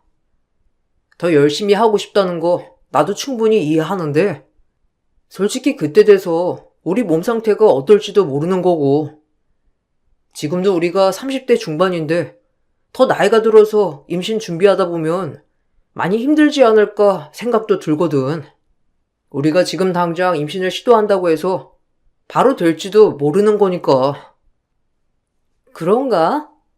하긴, 주변에서도 임신이 잘 안 돼서 고민하는 사람들 많긴 하니까. 그런데 막상 시도했다가 바로 되면 어떡해. 우리 그러지 말고, 그냥 3년 뒤에 임신하는 걸로 하자. 나는 지금 당장 아이를 낳고 싶은 생각은 없어. 당신도 결혼할 때 아이 생각은 없다고 했잖아. 아이를 가지면 좋지만 아이가 생기지 않아도 상관없다고 했었으니까 너무 서두르지 말고 우리가 자리를 더 잡으면 생각을 해보자. 나도 처음에는 아이를 가질 생각은 없었는데, 당신이랑 이렇게 살다 보니까 당신 닮은 자식 한 명은 있었으면 좋겠다 생각이 들더라고. 어른들 말 하나 틀린 게 없다니까. 막상 결혼하면 자식을 낳고 싶어지나 봐. 당신 생각이 그렇다면 어쩔 수 없지만 너무 단정 짓지 말고 우리 좀 여유롭게 생각을 해보자. 나는 지금 아이를 낳아도 괜찮을 것 같아. 결혼 전과는 다르게 남편은 갑작스럽게 아이를 빨리 갖자고 했고, 전 너무나 당황스러웠어요. 거기다가 시댁에서도 매번 저를 볼 때마다 빨리 아이를 가지라며 말을 하시곤 했죠. 저도 물론 아이를 갖고 싶었지만 여러 가지 여건상 바로 갖는 건 힘들다 생각이 들었고 제 의견을 전달하기도 했어요. 어머님, 저도 아이 낳고 싶긴 한데요. 지금 제가 일도 여유롭지 않고 바쁘다 보니까 임신하면 별로 좋지 않을 것 같아요.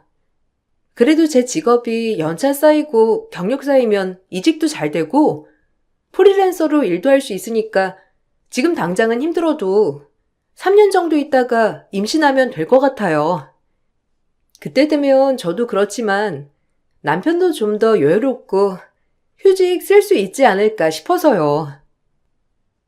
그때 돼서 임신하는 것도 좋긴 하겠지만 그래도 너희 나이가 있잖니. 출산도 문제지만 나중에 나이 들어서 아이 키우려고 하면 체력도 그렇고 힘들어.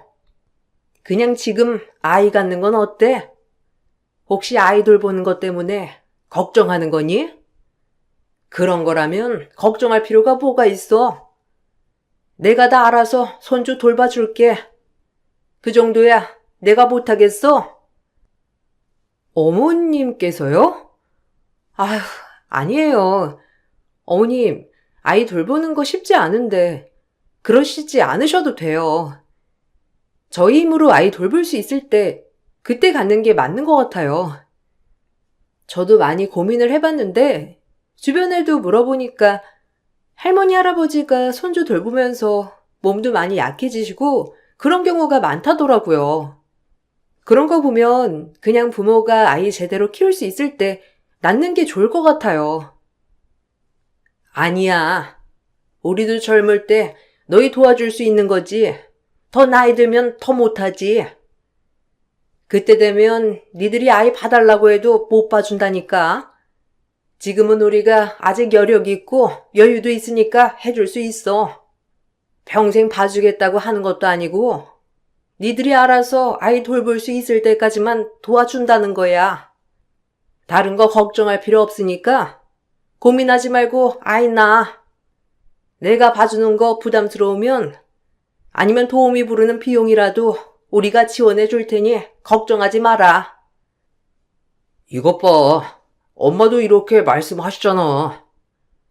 아빠도 아직 경제활동 하시니까 다 지원해 주신다고 하잖아. 우리가 너무 걱정한 거라니까. 주변에서 이렇게 도와주겠다고 나서는데 아직도 고민이야? 지금이야 엄마 아빠가 젊으셔서 도와주실 수 있는 거지. 진짜 나중에는 아이도 봐야 하고 부모님도 부양해야 하고 그러면 더 머리 아프다니까. 몇 달을 끈질기게 설득하던 남편과 시부모의 말에 저는 넘어가고 말았어요. 아이를 꼭 돌봐주시겠다며 집도 시댁 근처로 옮기시길 바라셨고, 결국 저희는 제 직장에서도 멀었던 시댁 근처로 집을 옮기게 되었죠. 시댁에서는 너무나 좋아하셨는데, 임신을 시도하고서 얼마 지나지 않아 바로 임신을 하게 되었고, 다행히 직장에서도 축하해주는 분위기였어요. 직장에선 저를 배려해주기도 하고, 출산휴가 시기랑 육아휴직 시기에 맞춰 대체자를 미리 고용하기도 했어요. 행복한 임신 기간을 지나게 되었고, 그렇게 임신 8개월이 되었는데 제 몸 상태가 별로 좋지 않았어요. 배뭉침이 잦았고 병원에서도 안정이 필요하다고 휴직을 권유하고 있었죠. 회사 측에서도 제 상황을 배려해 주셨는데 문제는 남편과 시댁의 반대였어요. 어머님, 저 이번 달 말까지만 일하고 휴직계 내려고요.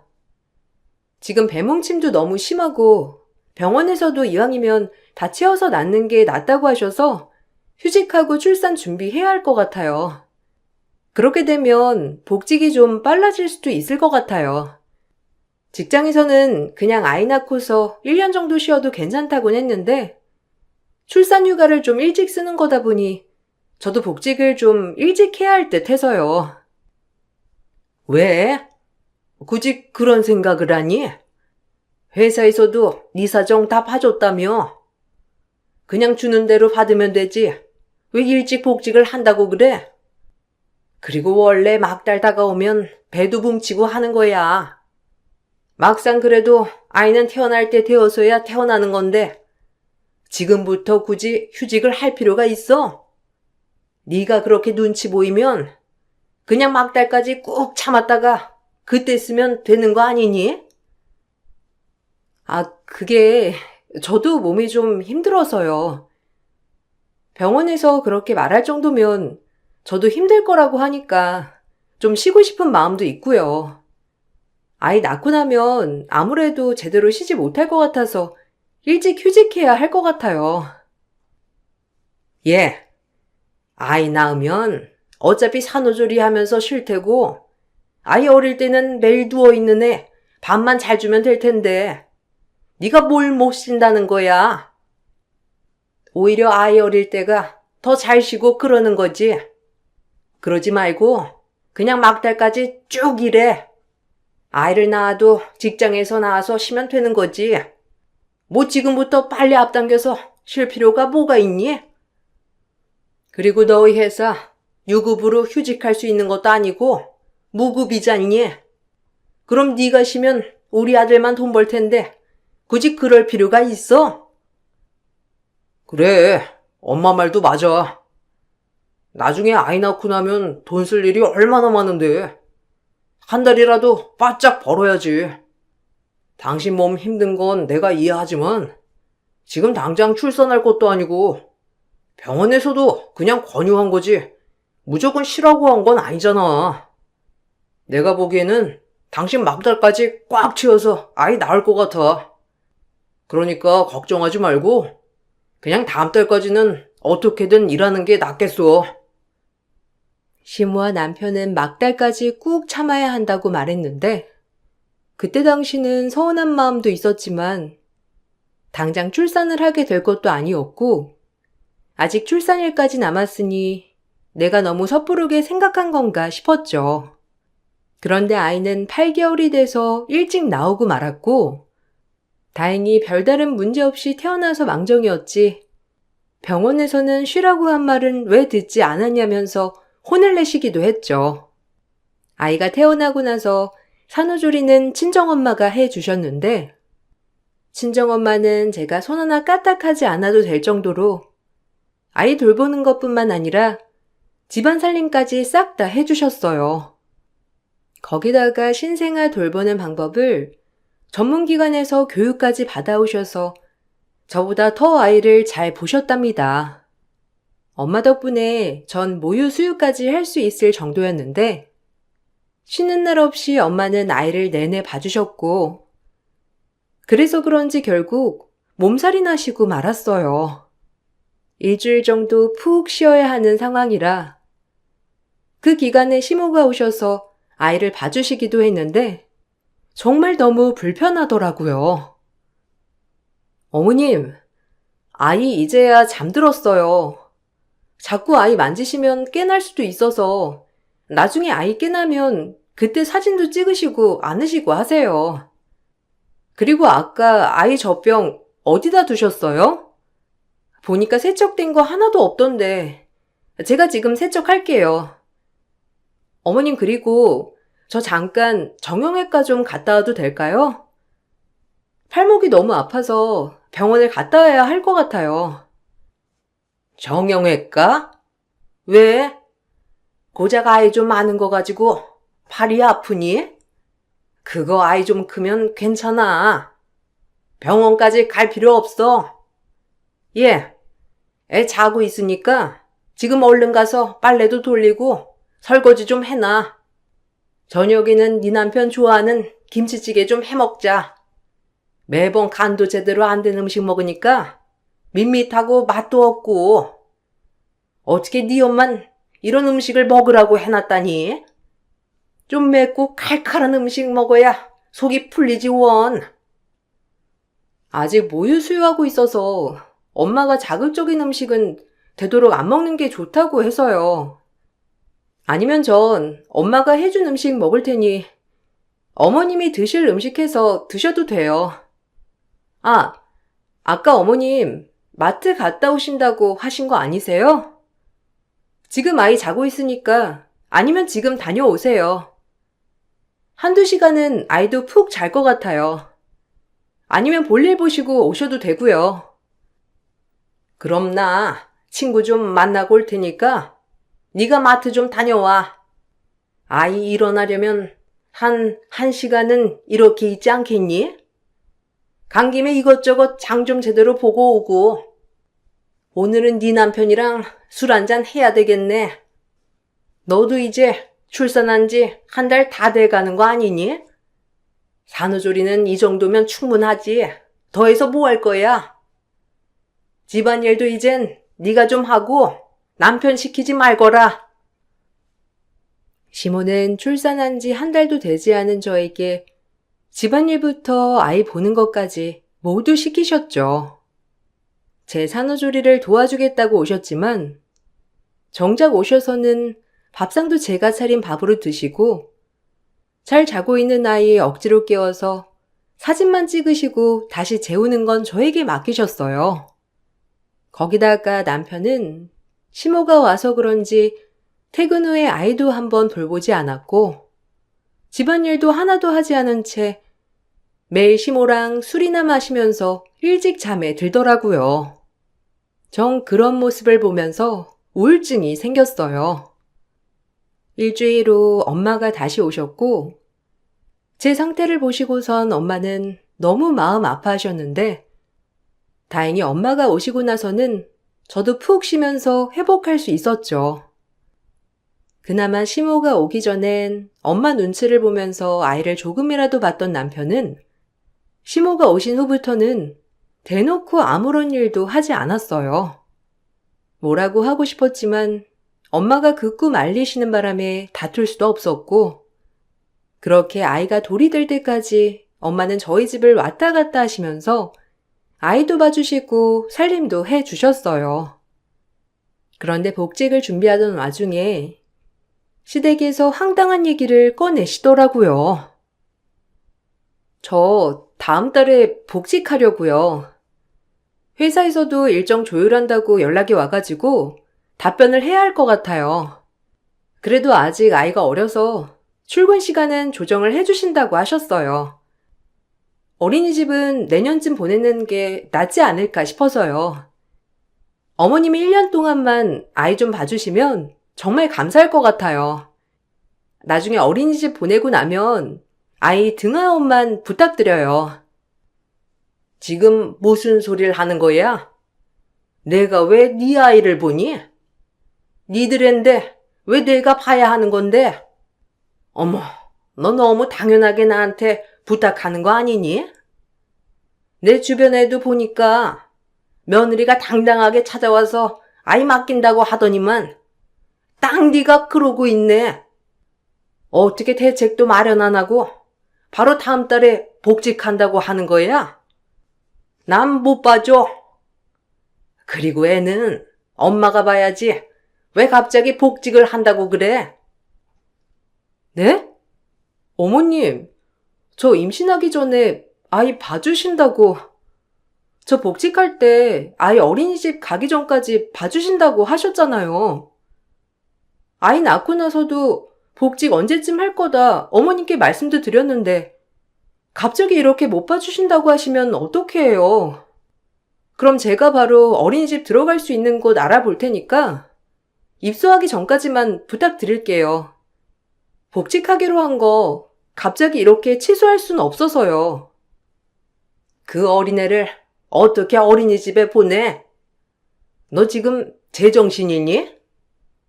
네가 아직 모성애가 없어서 그런 거지?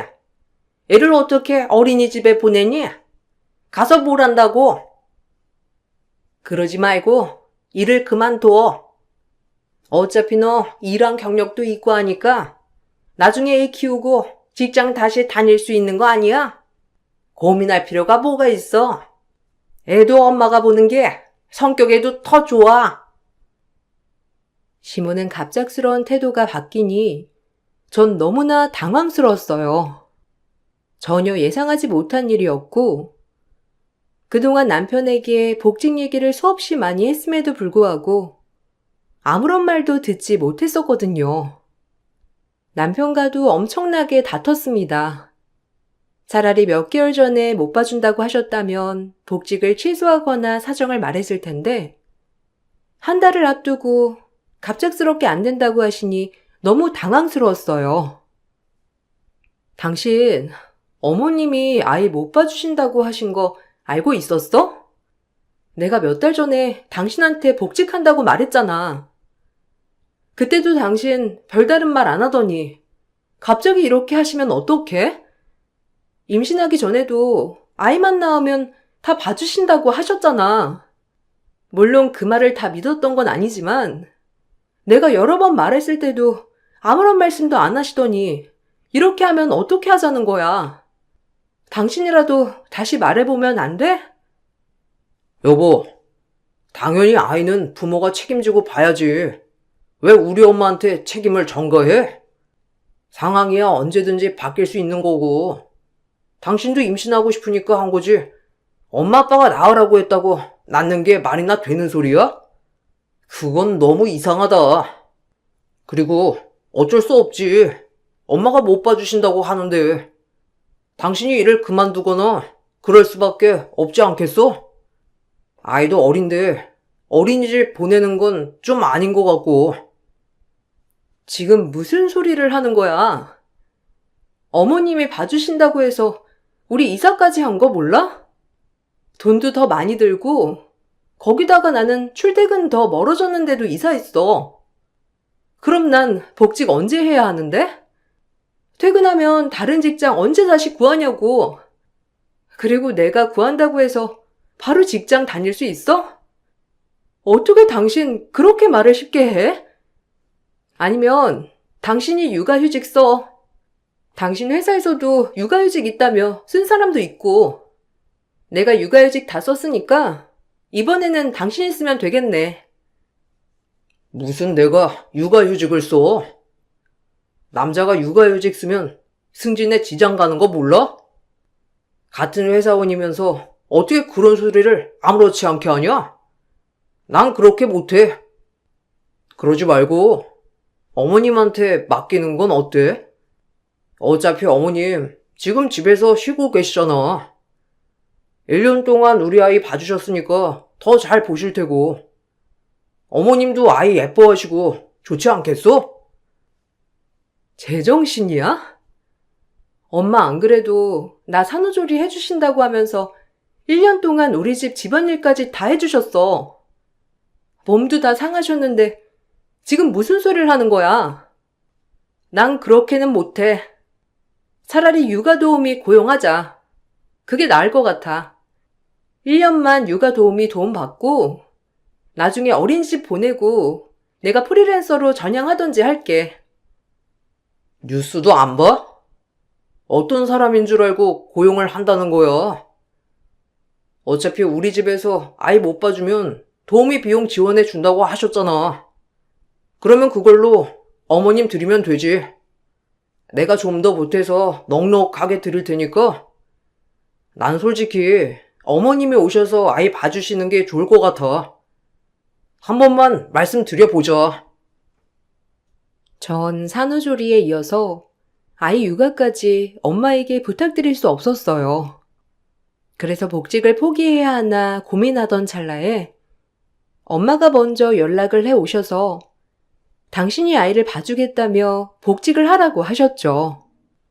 그렇게 전 복직을 하게 되었고 엄마에게는 너무 미안해서 일하면서도 눈치 보며 빨리 집에 갔는데 엄마는 제가 퇴근을 하고 나서도 편히 쉴 수 있게 집안일부터 아이까지 다 보셨죠. 그런데 남편은 친정엄마가 오고 나니 아예 집안일에 손을 떼더라고요. 거의 매일 회식 핑계대며 술자리를 가졌고 주말에도 근무해야 한다면서 나가는 일이 많았어요. 그러던 중 친정엄마가 동창회로 여행을 가고 싶다고 하셨고 일주일 정도 아이를 돌봐야 하는 일이 생겼죠. 여보, 엄마가 다음 달에 동창회에서 가는 여행 가고 싶다고 하시는데 나는 그거 꼭 갔으면 좋겠거든? 그래서 말인데 그때는 육아 돌봄 신청해서 도우미 여기로 오게 해야 할 것 같아. 보니까 업체도 많고 해서 당신이랑 나랑 의논해가지고 결정하자. 내 생각은 여행 다녀오시고 좀 푹 쉬시는 게 좋지 않을까 싶어서 한 열흘 정도 알아봐야 할 것 같은데 어떻게 생각해? 뭐? 갑자기 그렇게 하시면 어떡해? 아이가 양육자 바뀌면 혼란스러워하는 거 몰라? 장모님은 어떻게 그렇게 그런 생각을 쉽게 하시지? 너무 서운하다. 아이한테 어떤 게 좋은지 생각을 먼저 하셔야지. 여행이야 다음에 가실 수 있지만 아이는 지금이 제일 중요한 시기 아니야? 어떻게 다른 사람한테 맡겨? 그럼 어머님한테 부탁하는 건 어때? 다른 사람이 오는 거 좀 신경 쓰이면 차라리 어머님이 오셔서 봐주시는 게 좋지 않겠어? 어머님도 집에 계시니까 오셔서 아이 보시면 좋잖아. 안 그래도 저번에 통화하는데 우리 집에 친정엄마 와 계시니 눈치 보여서 손주 보러도 못 오겠다고 하시더라고. 이참에 손주도 오래 보시고 그러면 좋지 않겠어? 에이, 엄마는 그런 거 못해.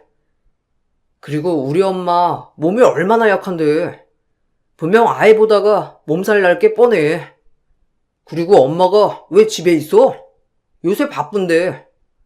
왜 엄마가 놀고 있는 것처럼 말해? 좀 서운하네. 그럼 어쩔 수 없이 육아 도우미 불러야지 어떡해.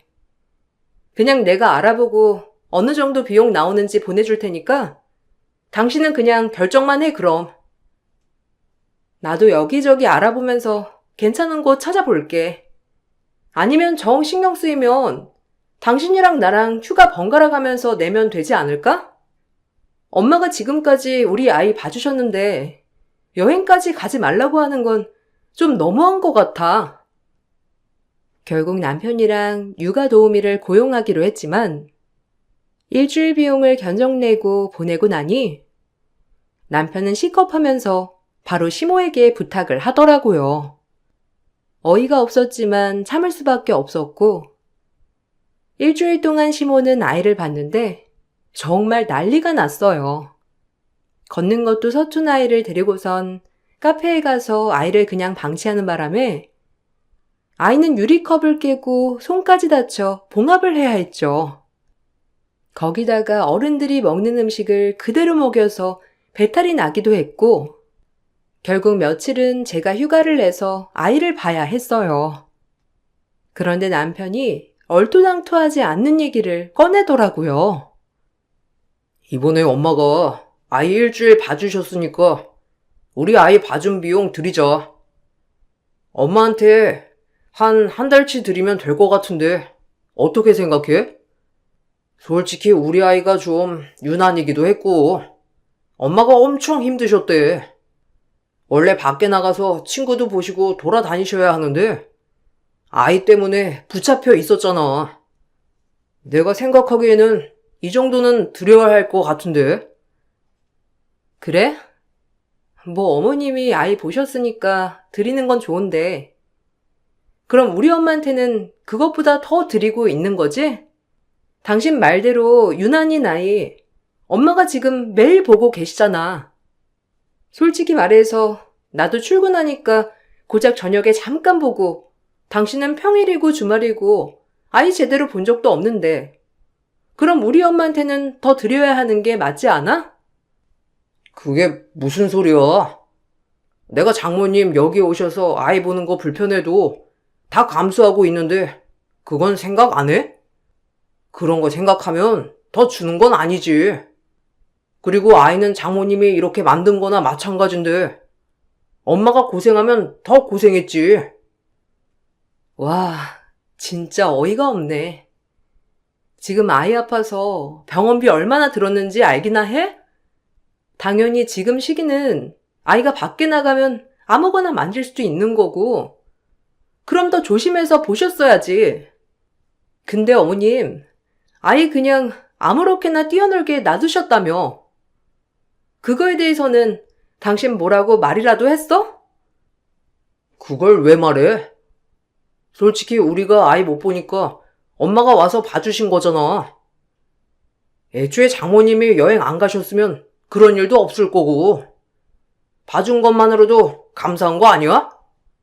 도우미 비용으로 나갈 거 엄청 절약했는데 왜 엄마한테 화를 내야 하는 건데? 남편의 태도에 엄청 화가 났고 한계치에 도달할 정도로 꾹 참았죠. 여행 간 엄마가 돌아오시고 나서 엄마는 쉬지도 않으시고 바로 아이를 보러 오셨어요. 아이가 다치고 아팠다는 얘기를 들으시고는 쉬지 않으시겠다며 바로 오신 거라 그런 엄마에게 너무나 미안한 마음이 들었죠. 그런데 바로 사건이 발생했는데 남편이 어느 날 경호골을 한 박스 사왔더라고요. 저는 그게 당연히 엄마 드시라고 준비한 건 줄 알았고 엄마도 내심 기쁘셨는지 오랜만에 집에 있는 사이에게 살뜰하게 챙겨주셨죠.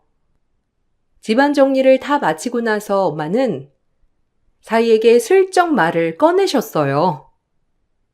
아이고, 요즘 안 그래도 기력이 딸리더니만 이런 것까지 다 사오고 역시 사이가 사이네. 이건 어디서 이렇게 많이 샀어? 사려면 꽤 돈도 많이 줬겠네. 주변에서 물어보니까 기운 없을 때는 경옥고 하나 먹으면 좋다고 하더라고. 경옥고 내가 하나를 먹어도 되는 거지? 네? 어머니, 그거 단가 비싼 거예요. 이해하시죠? 이거 어머님 드시려고 한 건 아닌데. 어머님, 오해하셨구나. 아휴, 이거 저 거래처랑 저희 엄마한테 드리려고 산 거예요. 퀄리티 좋아 보이죠? 이게 얼마나 비싼 줄 아시니까 다행이다. 요새 엄마가 기력이 없다고 하시더라고요. 물어보니 경옥고가 엄청 좋다고 해서 드리려고요. 저희 엄마가 좋아하시겠죠? 저도 하나 먹으려고 여유롭게 사왔어요. 아, 그런가? 나는 또 나 먹으라고 사온 줄 알았지. 에이, 그래도 이서방, 내가 하나쯤은 먹어도 되지 않겠어? 이서방 먹을 여유분해서 딱 하나만 내가 먹어볼게. 에이, 그러면 안 되죠. 어머님, 요즘 기력이 없으세요? 그러면 오늘 저녁은 삼계탕 어떠세요? 제가 나가서 재료는 사올게요. 어머님 저번에 보니까 닭 요리 좋아하시는 것 같은데 삼계탕은 금방 뚝딱 하시지 않으세요? 저는 누룽지 있는 거 좋아해서 누룽지 삼계탕으로 부탁드려요. 엄마는 남편이 하는 말을 듣고 충격을 받고 뒤돌아섰고, 전 남편 말에 경악할 수밖에 없었어요. 분위기는 한순간에 냉랭해졌고, 눈치가 없는 건지 모르는 척 하는 건지, 남편은 아무렇지 않게 있다가 저녁 약속이 있다면서 나가버리더라고요. 다음날 전 열흘 출장을 가야 해서 아침 일찍 집을 나섰는데 남편이 갑자기 전화를 하더라고요. 여보, 어머님 왜 전화 안 받으셔? 아직 오시지도 않았어. 전화도 안 받으시고 갑자기 이러시면 어떡해? 나 지금 바로 출근해야 하는데 당신이 좀 전화해봐.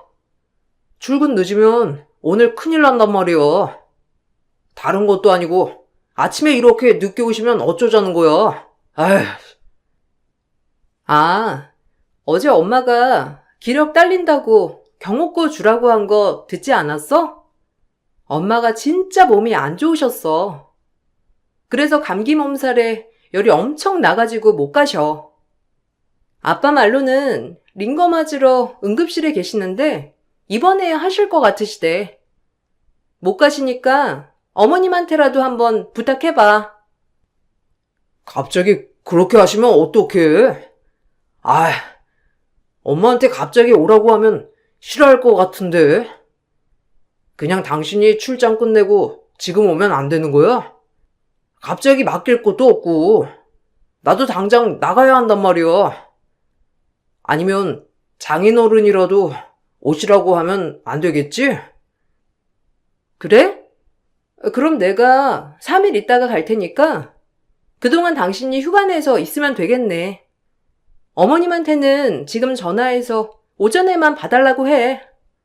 당신 어차피 반차 낼 수 있는 거 아니야? 내일부터 휴가 내면 되지. 나한테도 급할 때 휴가 쓰려고 안 쓰고 있다면서. 저번에 우리 집 있을 때도 못 쉰다고 했잖아. 그 휴가 지금 쓰면 되겠네. 얼른 회사에도 전화해봐. 당신도 받아준다고 했잖아. 그게 나 휴가 못 써. 그렇게 됐어.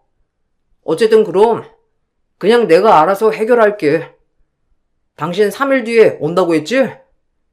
일단 내가 어떻게든 3일 동안 아이 보고 있을 테니까 장모님이든 당신이든 얼른 와야 돼. 남편에게는 3일 뒤에 간다고 하고선 전 일정이 아무리 해도 끝나지 않는다며 열흘이 있다가 집으로 갔죠. 그 사이 엄마는 전화도 받지 않으셨고 결국 열흘을 꼬박 남편이 봐야 했어요. 시모가 와서 아이를 봐주셨는데 이번에는 저번에 다친 일도 있어서 집안에서 내내 아이를 봤던 모양이었어요. 그래서 답답하셨는지 그 스트레스를 남편에게 고스란히 풀었던 것 같아요. 들어보니 퇴근 시간이 다가오면 시모가 닥달하면서 전화를 하셨고 남편은 오자마자 아이를 건네받아 육아를 해야 했는데 아이를 재우고 나서는 낮 동안 쌓인 집안일을 해야 했대요. 시모가 말 그대로 아이만 보고 갔기 때문이었죠. 열흘 후에 집에 가보니 남편은 초췌한 꼴이었고 집안은 엉망진창이었습니다. 여보, 내가 해보니까 장모님이 얼마나 힘드셨는지 알 것 같아. 내가 전화 여러 번 해봤는데 아직 장모님 많이 아프신가? 전화도 안 받으시고 문자도 답장을 안 하시네. 당신이 한번 연락해봐. 내가 찾아가 보려고 했는데 도저히 아이 데리고 갈 여력이 없더라고. 엄마도 오셔서는 집안일 하나도 안 하고 먹었던 거 치워주시지도 않고. 나 열흘 동안 진짜 너무 힘들었어. 이제야 알았어? 그동안 1년을 엄마가 우리 아이 봐주셨는데 이제야 알았다니 참 어이가 없네. 근데 당신 엄마한테 그 고생한 비용 드리긴 했어? 내가 물어보니 엄마 돈 한 푼도 못 받았다고 하시던데 왜 돈 드리고 있다고 한 거야? 거기다가 당신 휴가를 왜 못 쓰지? 나한테는 나중에 휴가 써야 할 수도 있으니까 일 한 번 쉬지 못한다고 했잖아. 아니야? 뭐 이유가 있겠지. 휴가 쓰면서 딴 여자랑 여행을 간다든지 출장 핑계로 미래를 즐긴다든지 그런 거. 지금 그게 무슨 소리야? 내가 무슨 딴 여자랑 여행을 가려고 휴가 다 썼다고 하는 거야? 나 그런 적 없어. 그냥 회사 사정 때문에 휴가 못 쓰게 된다고 한 거지. 장모님한테 돈 못 드린 건 진짜 미안해. 사실 우리 집에서 돈을 보내주지 않으셨어. 근데 월급에서 드릴 수도 없고 그래서 못 드린 거고. 우리 상황이 좀 좋아지면 그때는 꼭 드리려고 했어. 헛소리 하지 마. 당신 승진했잖아. 월급도 올랐고 직장 동료랑 불륜 저지른 것도 다 알고 있어. 내가 언제 뒤집어 엎을까 했는데 마침 당신이 개념 없는 짓 바로 하더라. 그따위 행동하는 거 보고 내가 딱 결심했지. 우리 엄마 더 이상 상처 주면 안 되겠다 싶어서. 내가 미쳤지. 내가 불효녀야. 내 자식 그래도 온전한 가정 안에서 키우고 싶다는 욕심에 내가 우리 엄마 고생시켰어. 근데 이제는 그러고 싶은 생각 없거든? 우리 이혼해. 갑자기 이혼이라니. 나 이혼 못해. 그리고 나 다른 여자 만난 적 없어. 그거 오해야. 지금까지 내가 얼마나 일을 열심히 했는데 열흘 동안 내가 애도 다 보고 잘못한 거 있으면 사과할게. 내가 앞으로 잘할 테니까 제발 이혼만 하지 말자. 나 이혼한 거 알면 주변에서도 뭐라고 하겠어. 왜? 네 직장에 불륜한 거 내가 까발릴까봐 두렵니? 그거 두려우면서 어떻게 만났어? 지금까지 편했지? 아이도 안 보고 돈도 안 주고 그러면서 즐길 건 다 즐기면서 사니까 편했잖아. 내가 앞으로 가시밭길이 뭔지 보여줄게. 두고 봐. 전 남편에게 이혼 소송을 하면서 당연히 불륜으로 남편과 상간녀에게 위자료 청구도 했답니다. 소장은 회사로 보내졌고 두 사람은 해임 처리로 직장을 그만둬야 했는데 상간녀는 유부녀였고 남편은 상대편 남편으로부터 위자료 청구까지 받게 되었어요. 심지어 상간녀는 가정을 지키겠다고 하는 바람에 그 가정은 온전히 지켜져 버렸고 남편은 버림받게 되었던 거죠. 뒤늦게 남편은 미안하다며 다시 시작하자고 애원했지만 전 단칼에 거절했어요. 남편은 어처구니 없게도 양육권을 주장했지만 당연히 기여한 바도 없으니 양육권은 저에게 오게 되었어요. 양육비는 남편의 기존 월급에 따라서 일시불로 청구를 진행했고 모두 받을 수 있었답니다. 문제는 저희가 양육비를 받고 나서 남편이 상간녀 남편으로부터 위자료 청구가 들어오게 되며 남편은 쫄딱 망하게 되었죠. 이혼하고선 전 너무 행복하게 지내고 있어요. 친정 부모님이 아이를 사랑으로 돌봐주시니 아이도 잘 자라고 있고 오히려 이혼하기 전보다 지금이 더 일도 잘하고 있답니다. 남편 소식을 들어보니 직장에서 잘리고 나서 그전보다 월급이 훨씬 적은 곳으로 취업했다더라고요. 이제는 시부모도 일을 안 하고 있어 남편이 생계를 책임지고 있다고 하던데 아마 빠듯하게 살고 있는 것 같아요. 전 재산을 제가 양육비로 다 끌어왔으니 아마 예전 생활로 돌아가려면 어렵지 않을까 싶어요. 이혼을 부정적으로 생각하셨던 부모님도 생각이 바뀌셨답니다. 주변에서 저처럼 이혼 고민을 하는 분이 있을 때 누구보다 이혼을 응원해 주시는 분들이 되셨어요. 저도 부모님 응원에 힘입어 더 열심히 행복하게 살아보려고요. 사연 들어주신 분들 감사드립니다. 여러분들도 행복하고 편안한 하루하루가 되시길 바랄게요.